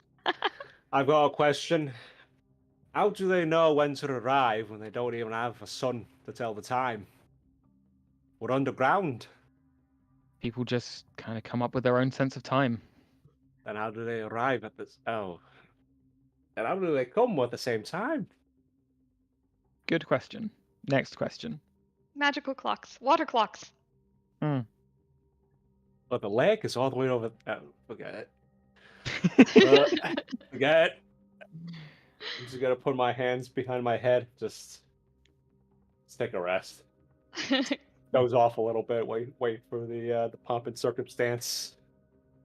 And pomp and circumstance there is. Everyone is dressed in their finest masks with their finest robes, with their the followers of Gorm. Their masks are like shining to this like blazing golden, and they're carrying torches with them, which are just flickering off of the lights of their mask. They're wearing their robes. They're wearing their weapons, and they come marching in lockstep. It's like seeing like a military parade as they come in. At the same time, the Magi come in, and they're a little different. They've got the silver masks, if you recall, with the face of a child, and these rainbow robes, and they come in sort of like almost dancing in the way that they're moving. No one is moving in the same way. It's a complete and utter opposite to the followers of Gorm, who everyone's arms are swinging at the same height. Instead, they're sort of like swaying their arms, and they're dancing, and there's like this magical music that's playing, and there's these lights and stars that are just magically being created as they parade in. Parade is a good word. It's almost like watching a parade as they come in. And then lastly are the maidens. Or not lastly, at exactly the same time are the maidens, lastly in the description. And the maidens look more like a group of hunters moving together. They are not lockstep, but they are in a formation. They've each got a bow slung over their backs with a quiver of arrows in it. And they are all, the way that they move is very almost almost cat-like, as they move, creating very little disturbance, very little sound. They just sort of slip in quietly, and they are also they seem the most wary of their surroundings, and not only of the other two groups, but also keeping an eye out, looking out over the fields for the followers of Zargon, and just keeping a view on what is going on around them. Everyone arrives at the table at once, and they all pull out their chairs and sit down at exactly the same time. There is a little bit of tension as the leader of the Gorm leader sits down like a half second after everyone else, and it's a bit of a power play. And again, Lunar, I don't know. I assume you would have sort of filled the party in a little bit on Yeah. on what to expect. So you're all kind of aware that this is a little bit of a power move that he just did here. Just that half second wait where everyone was seated for a second and he was standing. And there's a little bit of like tension in the room after that happens, and he sits down and he says, "I call this meeting to order." And immediately the yelling starts.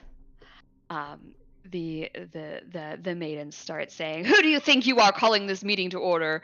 And the Magi's are saying, we do not acknowledge you as any authority that can call any kind of meeting to order. We are not brought here by you, and nor shall we stay because of you." And people are starting to stand up, and it's a mess. What do you do? Okay. Okay. I light a firework. Okay, so Lunar lets And off a just toss it up in the firework. air. Adriel, you're saying something? I just say we, and I point to the three of us. We call this meeting to order. I like to say Can you like hold until just after the firework goes off, yeah, just to like yeah. shock them into silence? I like to say my feet are still up on the table and everything. I love it. I'm just watching these absolute big heads. So Try to fucking after the firework goes off, I'll say, "We call this to order." Okay, awesome. Yeah, the firework just like sort of shocks them all, and the table falls silent. Everyone sort of like sits back down, and then Adriel, you come in with "We call this meeting to order," and all eyes turn expectantly on you to start the meeting. All right. Now our first order is Zargon, and what we are going to do to defeat them. And at this point, Ivra jumps in and says, "The gemstone! You must use the gemstone! I've explained this to you before. We must use the gemstone to stop Zargon and trap him." First, we must weaken their defenses and take back the areas that they have stolen. And while you are doing that, in a concerted effort, we can go through and trap Zargon. But the distraction will be necessary. Do you really believe, and this is Sophrefra, do you really believe that this gemstone can hold Zargon? I mean, it held Calatharius. Is Zargon more powerful? I do not believe so. I do not know how powerful Calatharius is. I mean, Calatharius is considered an existential threat. I think Zargon will fit.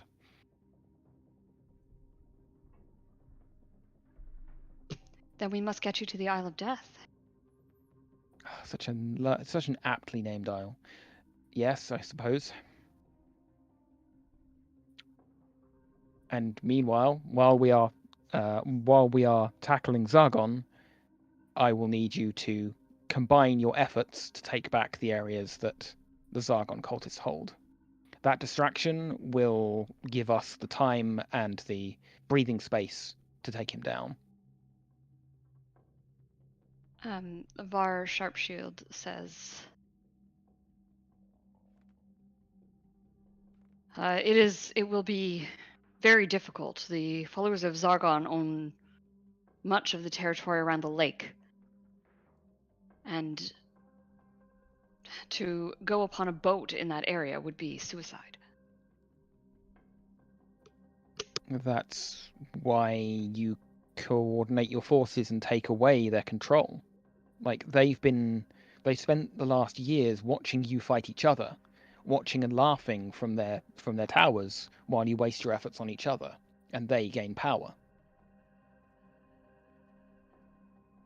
They have not dealt with a coordinated effort from all of you. Are you suggesting we each strike at once? That there Yeah. are 3 areas of Zargon along the shores of the lake. And each of us has an area of control near those areas. Area of control near those areas. Yes, strike together. Don't allow them the opportunity to reinforce their own areas. Work together. Yes. And they're sort of like looking around at one another. You look at all of these people, but who is the greatest threat for you here? Is it Zargon or is it these people? Zargon is the greatest threat. Zargon is the one that is preventing the others of us from... Zargon is the one that is preventing Gorm's army from truly taking over the city and leading it as it should be. The Magi are the ones that should be ruling the city. We order by logic and reason. And Dwayne's gonna flip out of his chair and step on top of the table. Okay, that stops the conversation. They all stare at you. All right, next person that speaks out of line is getting lots of mud thrown from my dirty boot in the face. And I want to point out, make sure you're translating, I probably stepped in dog shite before this. So you have a so any of you want a nice case of pink eye, go along. They Sorry, go ahead. Sorry. No, go on. I want to hear how they react. Sorry. The table sort of, they don't seem to know how to react to you, Wei. You are so far outside of their experiences. So there's a bit of a gasp. And then Sofrefra says, I promise to hear you out, and I will. You can descend from the table. I translate. No, I don't think I will.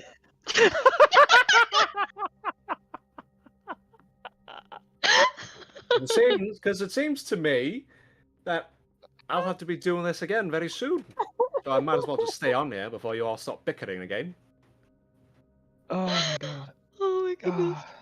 Isn't Wei's peacekeeping stand on a table and threaten to kick dog shit at them. Slowly walk over towards the Uzmagar's leader. I know how she is.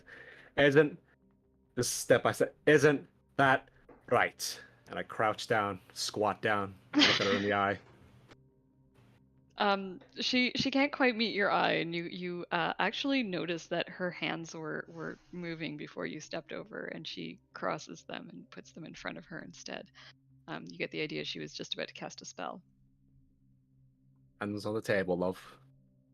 Don't want any hanky-panky.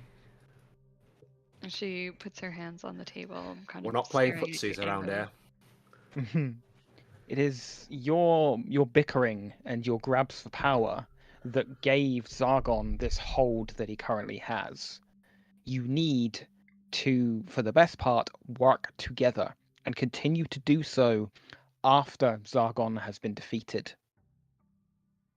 Because all it's going to take is disunity again for another chaos power to come and take Zargon's place.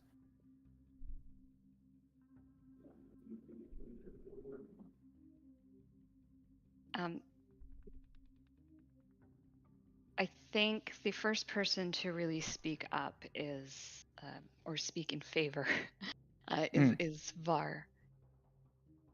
And he says, I follow Belblam. I agree that working together is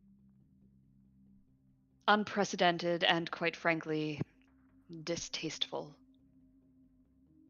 And, you know, all the other people start to scoff, distasteful. But I am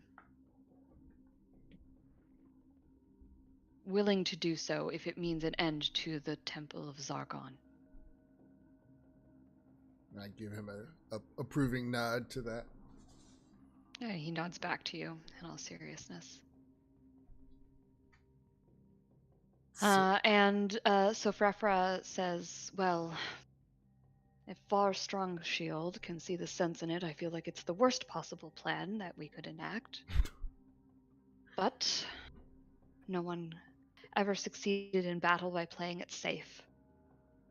I agree, my maidens will take up arms with the followers of Gorm.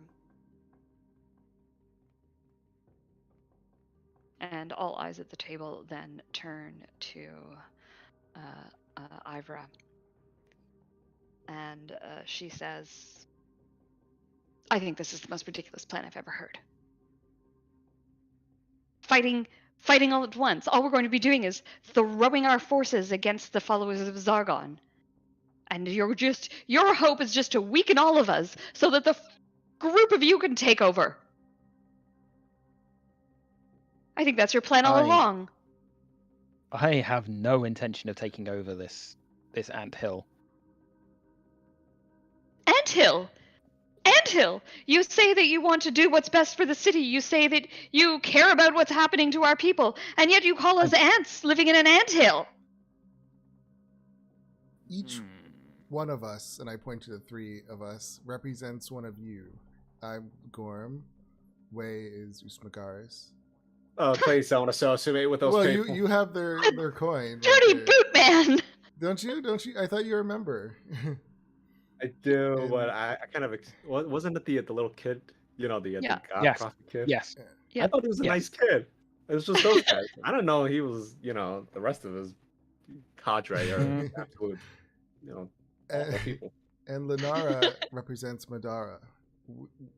We will work together. We have no plans on defeating the other. I suggest you guys attack the mushroom fields first, so at least you all will have food. And you will share that food. And while you guys are distracting Zargon, we will infiltrate and destroy them. As long as you use the gemstone and you defeat Zargon, then I suppose I have no other choice. I agree. Enough about the bloody gemstone. I know. I want to insight check that again. Like, why is he so? Why does he want us? He's so, I don't know. Want us to use the adamant about the gemstone? Yeah. Okay, now this is all this cow can talk about. Adriel, much like the followers of Gorm seem to be unable to alter their thinking, for all that the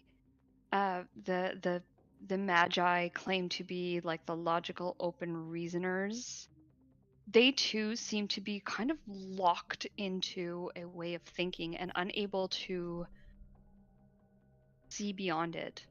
Okay. It's almost a form of madness.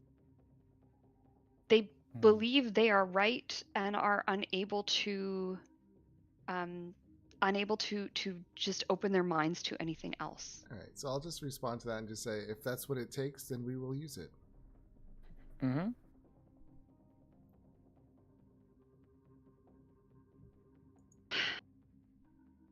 I feel like I am going to be called the most foolish leader of our group to ever have existed, but I agree. You'll be called the wisest. I suppose time will tell.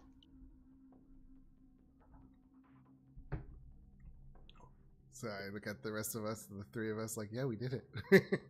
Yeah, we achieved something. Holy shit.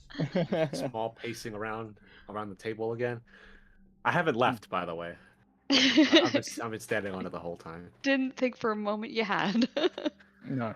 Well then, ladies and gentlemen, sounds like the meeting's adjourned. Yes, make We preparations. have a new coalition. Mm. And as you say that, some of the followers of Zargon take a few sort of, again, pot shots, nothing serious, Like, ding, ding, towards ding. meeting. Yeah. And that is between you saying it has adjourned and the pot shots happening, that is enough for everyone to stand up. And here's where there is another weird moment in Cyanidician culture that comes up. At a party, at a social event, at a meeting, the most prominent person stays behind to see everybody else out. And so, as equals, everyone should be leaving at once. But no one wants to be the first to leave, because then they would be considered the weakest. So there's this another weird political shuffle dance that kind of happens where people start to leave and then they like back off and they like stay for a little bit and then they move and then like two groups move but one group stays behind, and there's this little shuffle that happens. So we Yeah, go noticed ahead. this. It's kind of, I just say, Yeah. okay, you'll all leave in 3, 2, 1, and we They will all stay leave. behind. Yeah. And yeah, well, you just left yourselves as the most important people at the table. Yeah. Because yes, you stay behind as they all leave at once, and they go back to their relative factions, presumably to start setting up for a combined attack on the mushroom fields. And I kind of like roll my eyes to the group, like, wow, these people are crazy. I'm the joke. We'll hop down as like tending to bloody school children.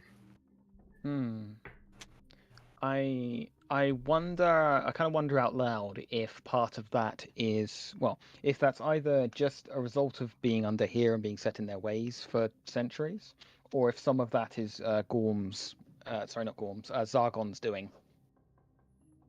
Yes, it clearly seems something might be making them all crazy. Hopefully, getting rid of Zargon will make them start to see clearly. We can dream, can't we? Whatever it is, I'm glad these people are at least a week and a half away from civilization.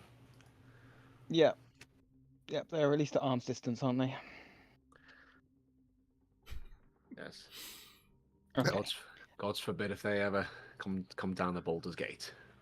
I love how I'm calling them crazy, but I'm the one pretending to be a god.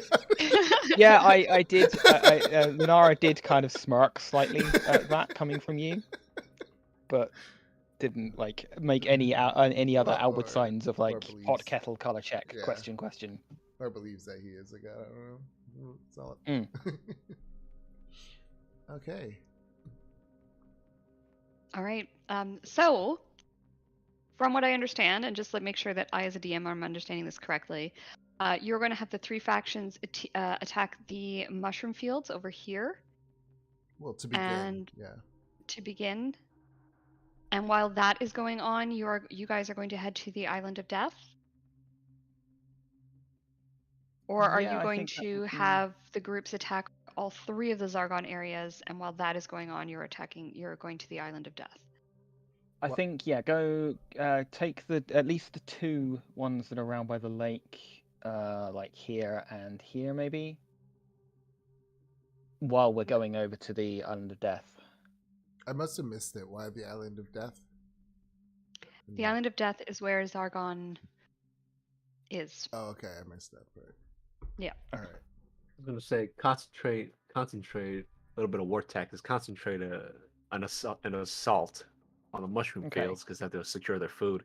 Set it up as a DMZ, equal to everybody, so they're not fighting over who claimed it, who won it.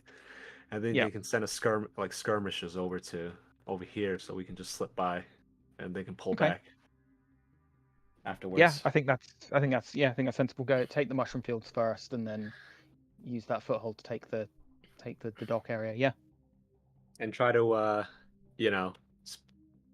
start it at the same time, so they don't They don't. So they're none the wiser. Yeah. I just wanted to make sure they got food first. Yeah, smart decision that, because food Hmm. will be an issue. Yep. Okay. So my next question is, when do you want this to kick off? Do you want pretty much like, is there anything that your characters need to do to prepare before I kick this off? Do you want it to happen in sort of a day's time in game? I feel like they would need Probably, to prepare. yeah. So Yeah, they would Yeah, need some time like- to so prepare, we'll certainly. say like the next day at noon or something, or whatever time they feel is the best. Yeah. They have hooded lanterns to buy down here. Yeah, actually, of course they would. Yeah. I'll buy one. Okay, I think you can probably get given one from stores of that's a good point, actually. Any adventuring equipment that you need, I think between the three factions they would be able to provide you with those items. So go ahead and just have a quick look at your character sheets, and anything in the player's handbook adventuring gear section you can go ahead and give yourself. Okay. Lunara would also like to spend some time with the gem to try and like work out if she can understand how to use it. Sure. I feel like that's going to be kind of important to not get toe to toe with Zargon and then go, how does this work? Oh, I'm glad you did that. Yes, so you spend an hour with the gem and you attune to it. Okay. And upon attuning to it, you are aware that it is possible to use this as a basically very similar to a force cage spell. Okay. So you're not entirely certain. You suspect that the spell was the gem was actually part of a larger spell that was holding the beast in place. Okay. And that, you know, that incense and the setting with all the arcane writing around it, you're beginning, after inspecting the gem, you're beginning to suspect that altar was probably the cage, and the okay. gem was the lock. I see. That makes sense. However, the gem can be used as a force cage spell that basically, instead of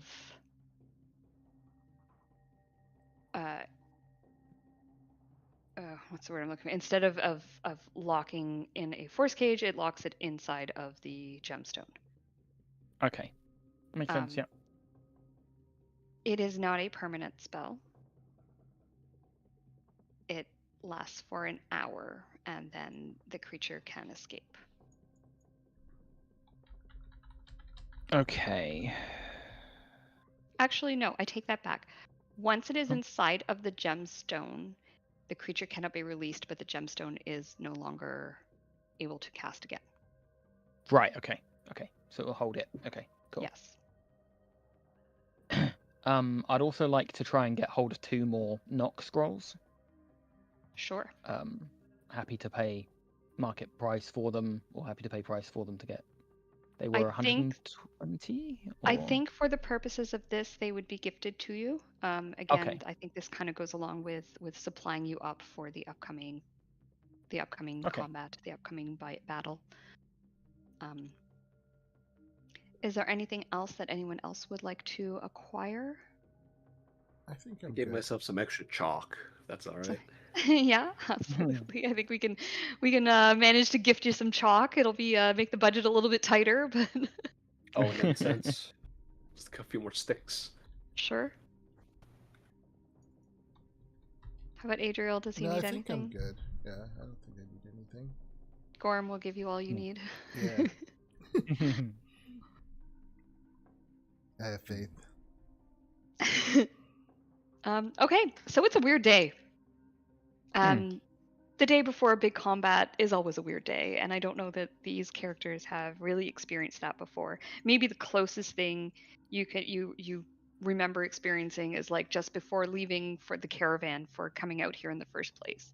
That sort of nervous anticipation. Do I have everything I need? What is going to happen? Not knowing what to expect, having all these plans and hoping it goes right, and desperately hoping it doesn't go wrong because it could mean death. Knowing that some of the people that you're going to be fighting with will not be returning, and not being sure yourselves. You're about to take on a god, or what We're these level people think of 5. as a god. What the hell? Yeah, you sure are. So it's concerning. A little. It's very concerning. And so let's just do a little character check-in, because we haven't done one of those in a while. And I think this is probably a really good place to see where your characters are at mentally. So let's start with Wei. What does Wei do sort of in this weird, tense day waiting to attack? Meditate. Awesome. It's really it. I'm doing meditation and my martial arts, Shadowbox. Cool. Yeah, go back to your roots and calm yourself down. You feel a lot better after you do that way. It's you sort of feel grounded and ready to go on. What about Adriel? I guess Adriel's just gonna, in a sense, meditate as well a little bit, like on his powers, and try to just put his thoughts out there to see if like anything comes to him, like any kind of signs. I was looking for the signs. Yeah, I was looking for signs. Because he's worried about the followers of Gorm, hoping that they're going to be all right. Nothing bad happens to them. And a lot of them come up to you and sort of just like ask for your blessing in the upcoming battle. Yeah, and I'll definitely like start to do that, give out blessings to people. Okay, awesome. Awesome. And it seems to sort of really bolster people's spirits. They seem, sort of to be feeling a bit better after you do these kind of things, and they're just, they're nervous too, right? Yeah. And they're lower level than you, so they got more to worry about. I try to reassure them that everything's going to be okay. Yeah. Okay, yeah. And they're not the followers of Gorm are an interesting group, because like to them, fighting and dying in battle is like an honor. But that doesn't mean it's not scary, right? So there's this weird and sort of excited energy around the place, but it's for the most part you're able to sort of keep them contained, and sort of focus that energy and that excitement. Do they have special like armor kind of?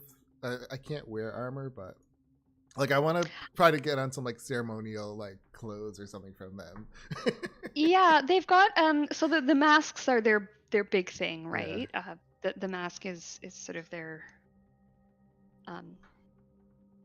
major thing that identifies them as the followers, and then obviously the tattoo as well. They also I believe they wear chainmail in general, and then I think white cloaks. So I'll put like on a white cloak. I just kind of want to like change my image a little bit to make it look like I'm more of like the god Gorm. Cool. Like, yeah. Like maybe that'll help boost their spirits as well, but also boost my own. Like. Oh, sorry, blue tunics. They all wear chainmail armor over blue tunics. Okay. And they tend to wear steel helmets and the golden masks. So wearing the blue would go a long way towards. Yeah. And it's not armor as well, right? So you can just wear the tunic without the chainmail over the top. And yeah, you're becoming more and more the embodiment of their god. Such a weird campaign. Okay, and finally, Lunara, how about you? How are you doing? I think Lunara would initially be obsessing over every little detail of stuff that they need. Oh, what if this happens? What if this happens? She might get a couple more scrolls of various spells, just so they've got some contingency plans. But I'd like to think actually what ends up happening is she kind of bumps into Pandora from the Sisterhood, and they just kind of end up spending a day together, and she just kind of distracts Lunara from everything she's been obsessing over. Awesome. I don't necessarily want to role play that out, but kind of montage that out, that they kind of they get on. They almost have like a mini date day without either of them actually suggesting it be a date, if that makes sense. That totally makes sense. Yeah. So, yeah, Pandora definitely, as I said before, a lot of the people have been coming down from the pyramid down to assist with the battle down here, and I would imagine that Pandora would be one of those people. And so when she sees you and sees what you've done for the city, she's quite pleased to see you again, and kind of excited to sort of show you a little bit of the city that Hmm. because it is a strange and beautiful place. And she tells you, she wishes she could take you through the park, but unfortunately it's being held by the Magi at this time. But when this is all over, she'd like to take you through the park there and show you some of the beautiful flower gardens, mushroom gardens that have been laid out, and just takes you through some of the lovely little spots that are in the city. It is quite pretty, and you really get to see a bit of a different side of the city. You've only kind of seen the crazy, and don't get me Yeah. wrong, there's a lot of crazy. But there's also a really rich, beautiful, ancient culture here, and it's really cool to kind of get to experience that side of things as well. Yeah. I think Lunara would really enjoy all of that, and obviously Awesome. enjoy the company as well. Yes, of course. Okay, so the next day rolls around. Mhm. Noon by the water clock. Can I And add a couple of extra scrolls to my list? yeah, of things absolutely. I What would you wanted? like to take?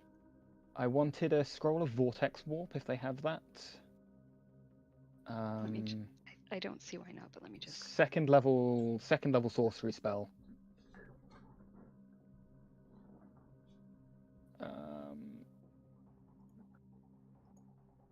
Let me post a link to I it see in it. Lost Text. I'm looking at it here. That is absolutely fine. You can take that. Yes. Okay. And what other spells do we want? Probably a scroll of Misty Step and a Gust of Wind spell as well, I think. I am happy with you taking all of those. Yay. But yeah, that's the list. Thank you. Okay, you're welcome. And so the fighting begins. It begins in the mushroom fields, and the maidens and the followers of Gorm use the. They've sort of each got a stronghold, a hold on the lands on either side, and so they coordinate an attack both at once. In addition, some of the magi come over to the sisterhood, the maidens area, and they assist by slinging some spells and start a really concerted fight over in the mushroom fields. It draws some of the followers of Zargon from the other regions into that area. Keeping those mushroom fields is obviously very important to them. And you see some magics that you have not seen before coming from the followers of Zargon. They seem to have some weird tentacle spell that brings tentacles up out of the ground and drags people down, slamming them into the earth, tying them up, making them unable to move as the followers run through and stab at them. The followers of Zargon fight with this just complete and utter abandonment and lack of care for their own well-being. Zeal. Zeal is a really good word. Yes, thank you. They just seem to, crazy cultist followers, right? Like they're nuts, and when they attack, it's terrifying because they'll be shot 6 times and still coming at you. It's quite awful. But with the concerted sort of united front that the 3 factions are able to put together, it's a really hard fight, but they seem to be coming out on top. Once Okay. things are going well in the mushroom fields, they turn their attention to the next area, the one by the lake, to try and get things going to provide that distraction that you require. And it's the followers, the united people that have been sort of waiting in the wings. They're sort of chomping at the bit, seeing what this really difficult fight that their allies are going through and that their friends are going through. And so when they can unleash themselves and start attacking the Temple of Zargon itself, more specifically this region here, they're just ready to fight. Like they've been watching this. It's not going. It's not going perfectly for the group on the other side, and so they just unleash, and the followers of Zargon again just batty as all hell, and it's a really really intense combat breaks out, but it gives you the distraction that you need to run down to Zenobia Street, grab a boat, and head on over to the Island of Death. Yay. When you get to the Island of Death, the people who are guarding the surface have all gone to other areas to help with the fighting. Yay. And so you are able to make your way down a set of stairs into the path to Zargon. And let me just double check my settings. Sorry, I just want to make sure I have dynamic lighting turned on before I bring you guys over to this map. I do. Okay. Adriel, Lunara, Way, and Quoth. Oh. No, everything's going badly. Hang on.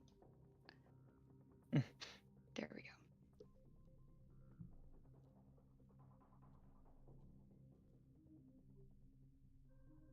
go. Okay. You make your way down a set of makeshift stairs and find yourself in a room that is just full of bones. It's not a great way to start. It is unlit here. It is completely dark, so unless you have light on, you cannot see. And Hooded lantern. Hooded lantern. Bang! And it is, this room is dirty and smelly. And again, the bones are, you see goblinoid bones, you see humanoid bones, you see bones that you don't know what they are. And they're just in piles, sort of discarded. Some of them have bits of flesh attached. Some of them look like they've been cooked. Some of them look like they have just been gnawed off, like the flesh has been gnawed off. It's pretty disgusting and horrible. And there are 3 doors. Welcome to the Bone Zone too. Amazing. And there are 3 doors here. There is one to the north and one each to the east and west.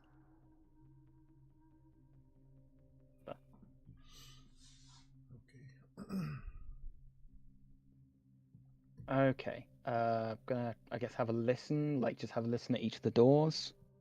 Sure. Go ahead and make me a perception check, please. Normal. I have Quoth on my shoulder. Perception time. Oh, yeah. Oh, I'm so sorry. It's You a don't bad hear time for a nat 20, isn't anything. it? It's a bad time for a nat 20. You don't hear anything beyond any of the doors. Okay. And there's Okay. no real movement to the air down here, other than sort of coming from the surface down.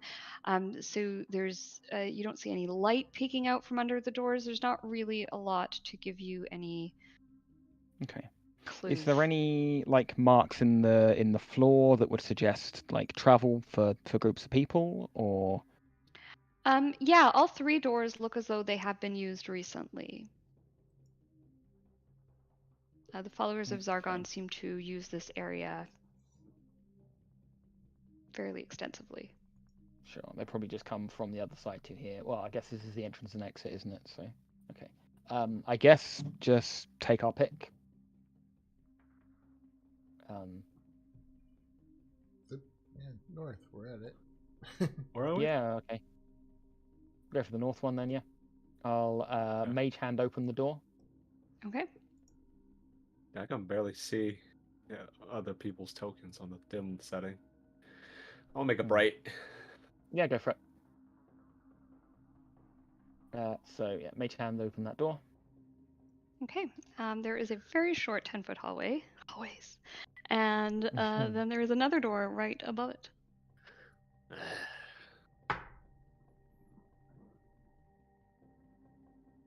Oh, and for the penny, Mm-hmm. want to open it. Okay. You open the door, and when you do, what you see horrifies you. Also, you hear a loud shrieking noise begin that reverberates throughout the walls of this region. It's an alarm spell, isn't it? I'm going to get everyone to just hang tight while I describe what you are seeing here, because these are so crazy.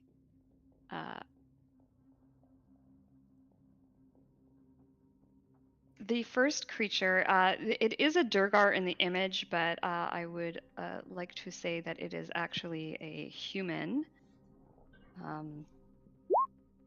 And it is wearing some kind of armor with like a claw on one side and a hammer on the other. But most horrifyingly is this, at the very top, there's this spike that goes down into the human's head, and the human's eyes are completely white as though they are dead and somehow being used as a battery pack for this armor. But you can see that the human's face is just like twisted in this mask of pain.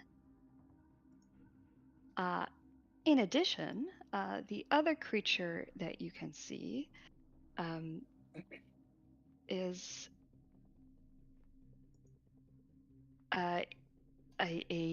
also wearing sort of a similar kind of suit. Again, it has that spike going down into its brain, and it is the one that is letting off this god awful shriek. Everybody, please roll initiative.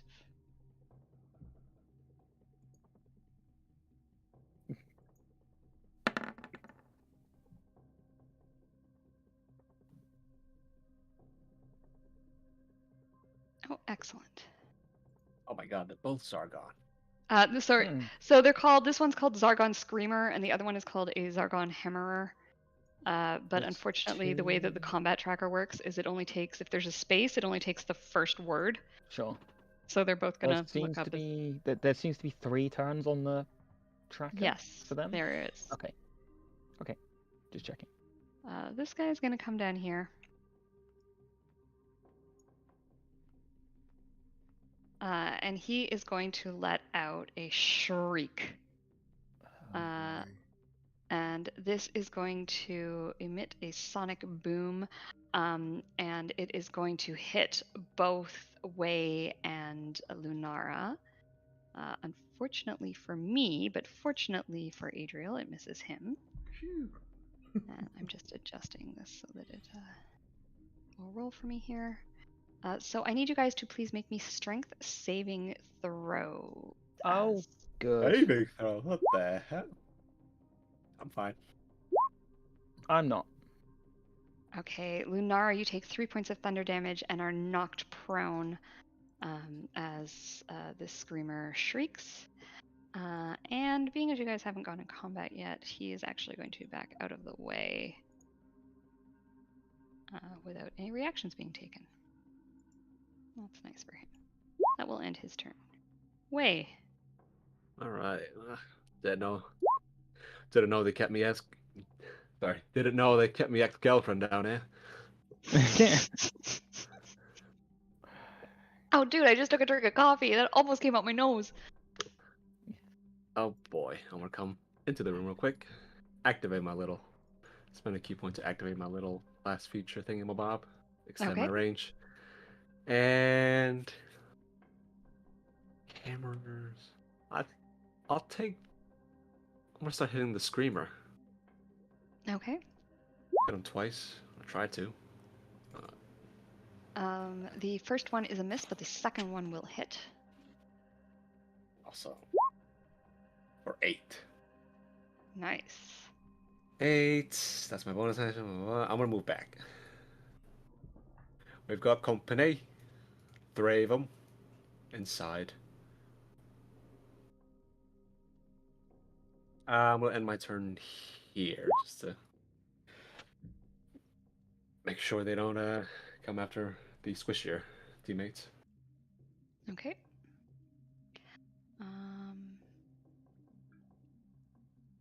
Hammer.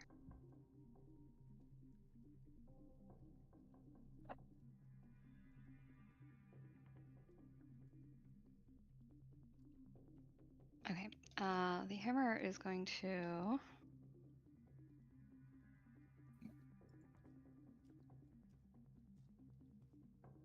come down here.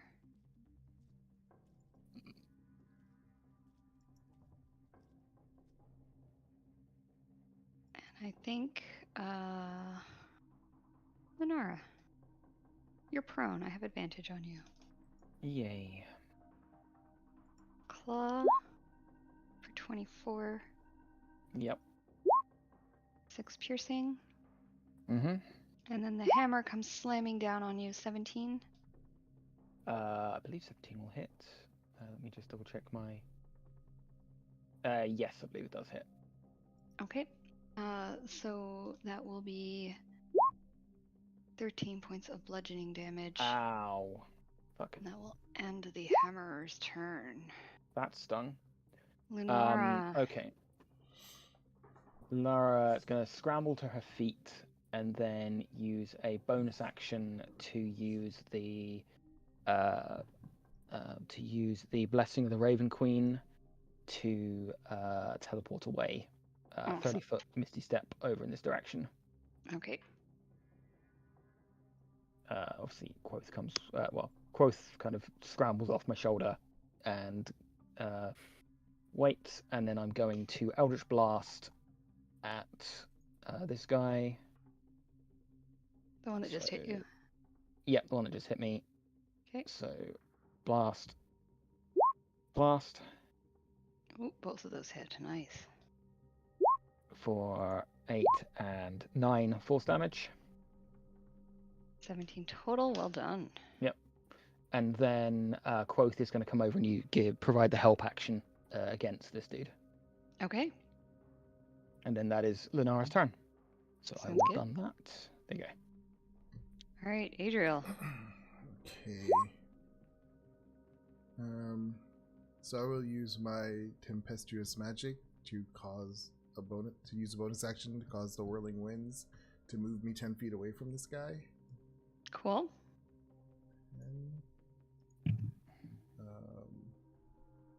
And that doesn't provoke opportunity attacks, right? No, it does not. Nope. Nice.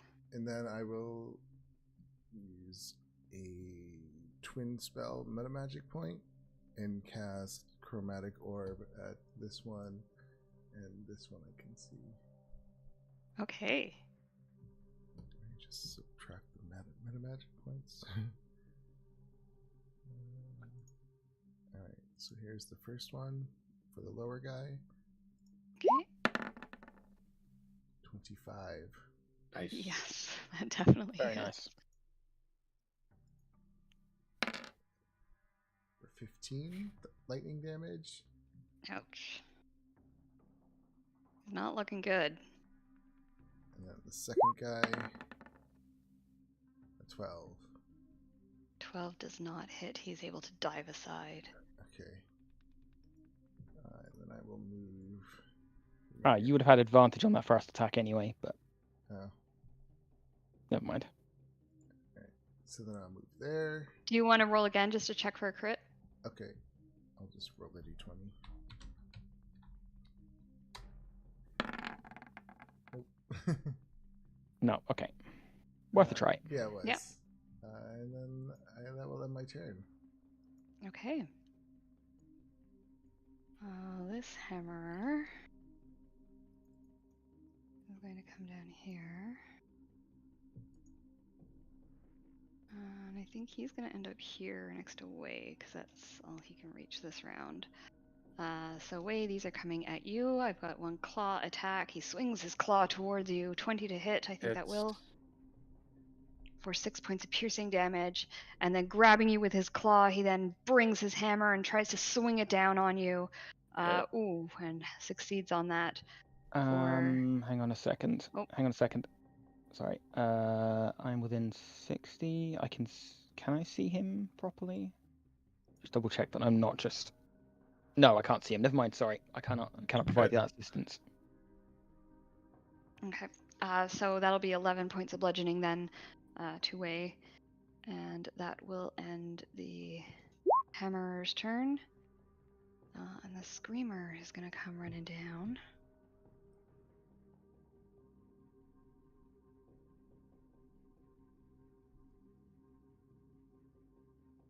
He's actually going to come. He's going to come past you, Wei, so you may take an opportunity attack if you like.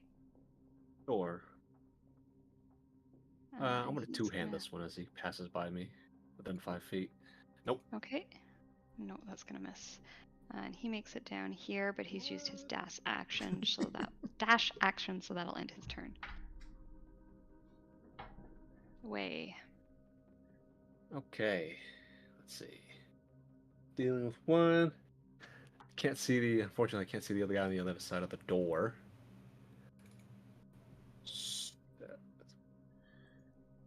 Okay. I'm going to tussle with this guy first. Since he's right up close to me, I'll two-hand this one. Okay. That is a hit. Awesome. 10. Awesome. Your longsword comes down, slicing at him. You hit him once, and then you hit him again. Or 8. Okay. Bashing through his armor into the sort of like corpsey body beyond. And that's when you realize in horror that like the creature inside is still alive. Oh well. Mm. Tough luck. Mhm. I'm coming over here. I can move away because I have mobile, the feet, Okay, yep. so no opportunity attacks. I am going to spend 1 key point for patient defense, Okay. which is my bonus action. And because you let us take some Tasha's stuff, I use key field attack, which is if I spend a key point, I can, and if I have a bonus action, I can make an attack. Awesome. So, Wait. No, because you're Isn't using the patient bonus defense- action to. for oh, patient bonus defense, action. Oh, right. Yeah. Yeah. Damn, never mind that. Sorry, I'm like, oh, I don't think you can, but that was I could have used it on when I did it the other time. Never mind. next round, if they're still alive. Yeah.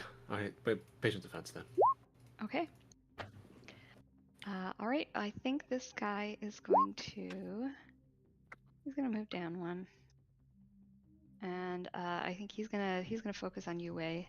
So here comes another claw attack. He slashes at you, trying to grab you again, but this time No. you know his ploy and you avoid him. He swings his hammer down. 18, I think, will catch you. 17 Oh no, will hit. sorry, 17. Yeah. I am going to react to that with silvery barbs. Okay. Make him roll again. We pick the lowest, and Wei will get the advantage. Thank Okay. you. 11 will miss. Ah. Oh, wait, no, it's 19, No, unfortunately. it's a 19. Yeah. First roll. Sorry. Okay. It's worth a try. Yeah, it was. So 13 13. bludgeoning to Wei. I'm gonna end this guy's turn. It's a lot of damage at level 5. Hmm. I'm not going easy on you guys. This is I'm almost down. So, okay, Lunara. Okay. Lunara is going to Eldritch Blast this guy here. Okay. So let's go. Blast, blast. First one hits. 18 to 10. Okay, cool. That is 10 points of force. How do you kill him? I think just slightly too late. She puts a bolt like through the shoulder, just like after he hits. Awesome. And then I am going to use 2 sorcery points to quicken Eldritch Blast, so I can do it again. Okay. Quicken. And then blast at this guy here. Okay.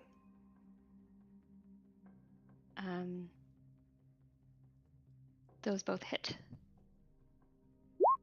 That is 11 and 6 points of force damage. Okay. And I am going to look up. I'm not entirely sure how that works up because it's 2 cantrips in 1 round, and I'm not sure if you have to do a cantrip and a leveled spell. But no, you can't do two leveled spells with quicken, but you can do 2 cantrips. You can do 2 cantrips. Okay, cool. Yes, yeah. I've like researched this fairly Looked into heavily that? just to make sure this works. Yeah. Awesome. Okay. So yes, those strike. He takes some decent amount of damage there. By the way, I meant to give you all inspiration before from your descriptions of what had happened, like your day before descriptions. Oh, thank you. And I forgot to say that, so please make sure you have inspiration. Okay. Thank you. Where do we want to send Quoth? It doesn't really matter. I guess not. I'll send Quoth down here to intervene, to just Okay. Give it, anyone advantage on this guy. give the help action. Yeah. Okay. Okay, and then that is Lunara's turn. Alrighty. Oh, Adriel. boy. In a corner. And Nobody puts Adriel in a corner. If I casting spells, you get disadvantage, right? If they're ranged spells. Anything ranged has disadvantage Yeah. if you are close within 5 feet. But you've got the help action, so Yeah. it would just kind of even out. A regular. Okay. Unless you have a save spell A Yeah, save that would also do it. spell? to make them force a save. Oh yeah. That's what I was thinking about using Shatter, but would that waste Quoth's help action? I don't want to. No, because it's Okay. only, I believe you have to like target with an attack or something like that for the help. Yeah, I believe. so it would help the next person who attacks that guy. Yeah. So I'm gonna try to kill this guy with. Oh, but yeah. I'll hit I can Quoth as well. I can put Quoth. with I can just put Shatter. Quoth there rather. You can I'll put Quoth there actually, rather Adriel, you can go this way with Shatter. Oh, I'm. Oh invisible. yeah. Hang on. You can go this way with Okay, Shatter, I'll do and that will still hit him, and that won't hit Quoth. Okay, I'll do that then. I'll cast Shatter at a higher level. How many of those do I get? Okay. Do I want to waste that higher? How bad does he look? It looks yellow. Oh, wait a minute. Hey, wait a minute. Alright, I'll just cast Shatter regular. Oh man. DC 15 Constitution saving throw. 2 and a 1. Okay, so There you go. fails his save, so he's going to take all 10 points of damage. It's not enough to kill him, but it hurts, and it pushes him backwards 10 feet, I believe, right? No, I don't think Shatter does that. I think it No, that's might. Thunder actually. Wave. Oh, Oh. okay. This is really loud. Shatter is really, really loud. Really is. So is the screaming, though, in all fairness. So, Since I'm in a corner, Oh, yeah. even if I use my wind gust, it'll only move me next to him on the other side, so that's pointless. Yeah, because he'll just walk right back up to you. Yeah. Let me think.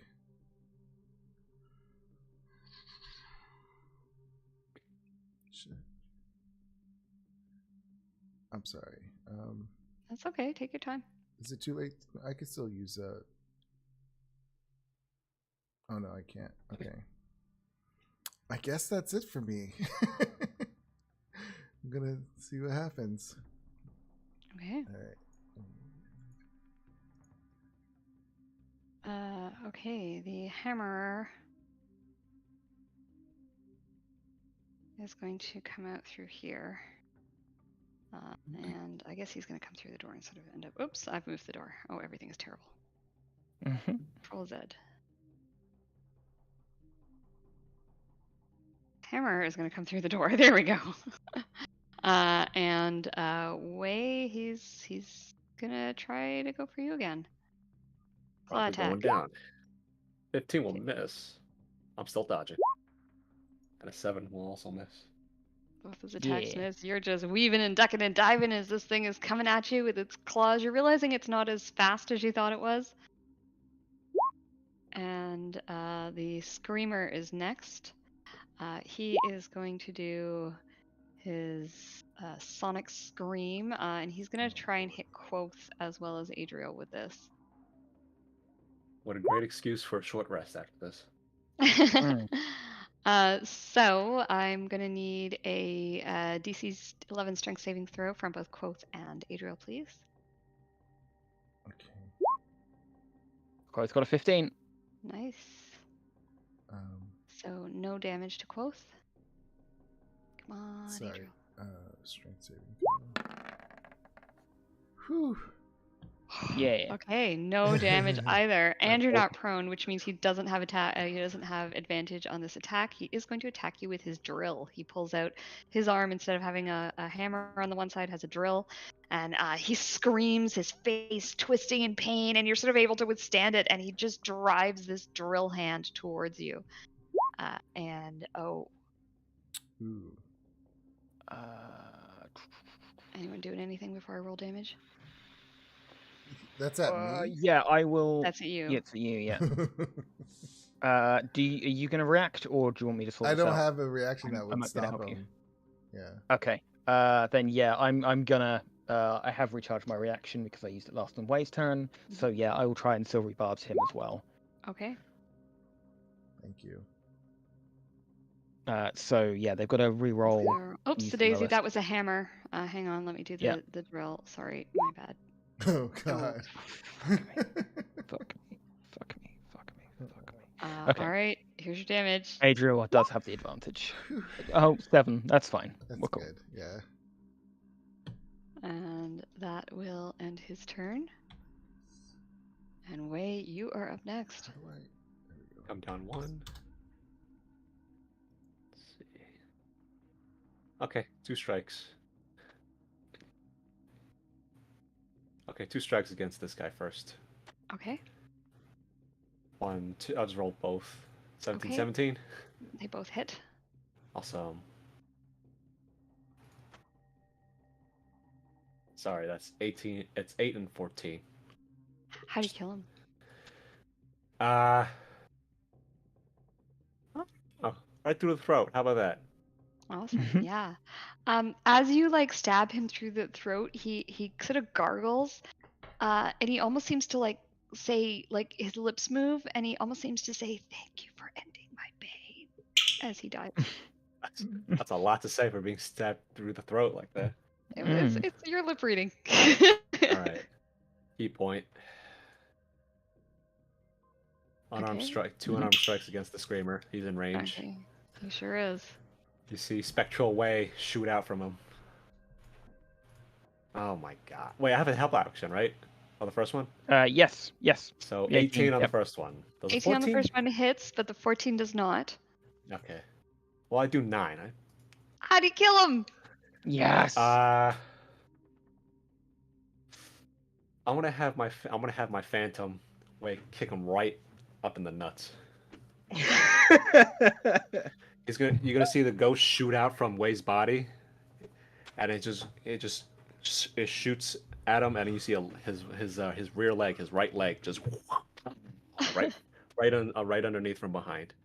Adriel, Somehow, the creature that is bound by pain and fueled by pain feels even more pain.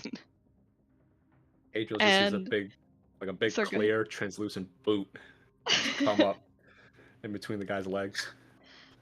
His face pales even more, and he dies from the intense pain, has a heart attack, and just the suit is just sort of left standing there. This is the other weird thing. When these creatures die, they don't fall prone to the ground. They're just sort of standing there, these suits no longer active. And we are running a little late, so I apologize for running a little bit over time, but I'm glad we got to finish up with that combat. Yeah. I assume you guys are going to take a short rest here. Yeah, Yeah, I'll I think that would slowly be a make very my good way idea. to the wall. So Sit down. yeah, good choice. Need to take a breather. I think one of them crack me ribs. And with that, we are out of combat. And you guys can go ahead and short rest your characters before we continue on with this.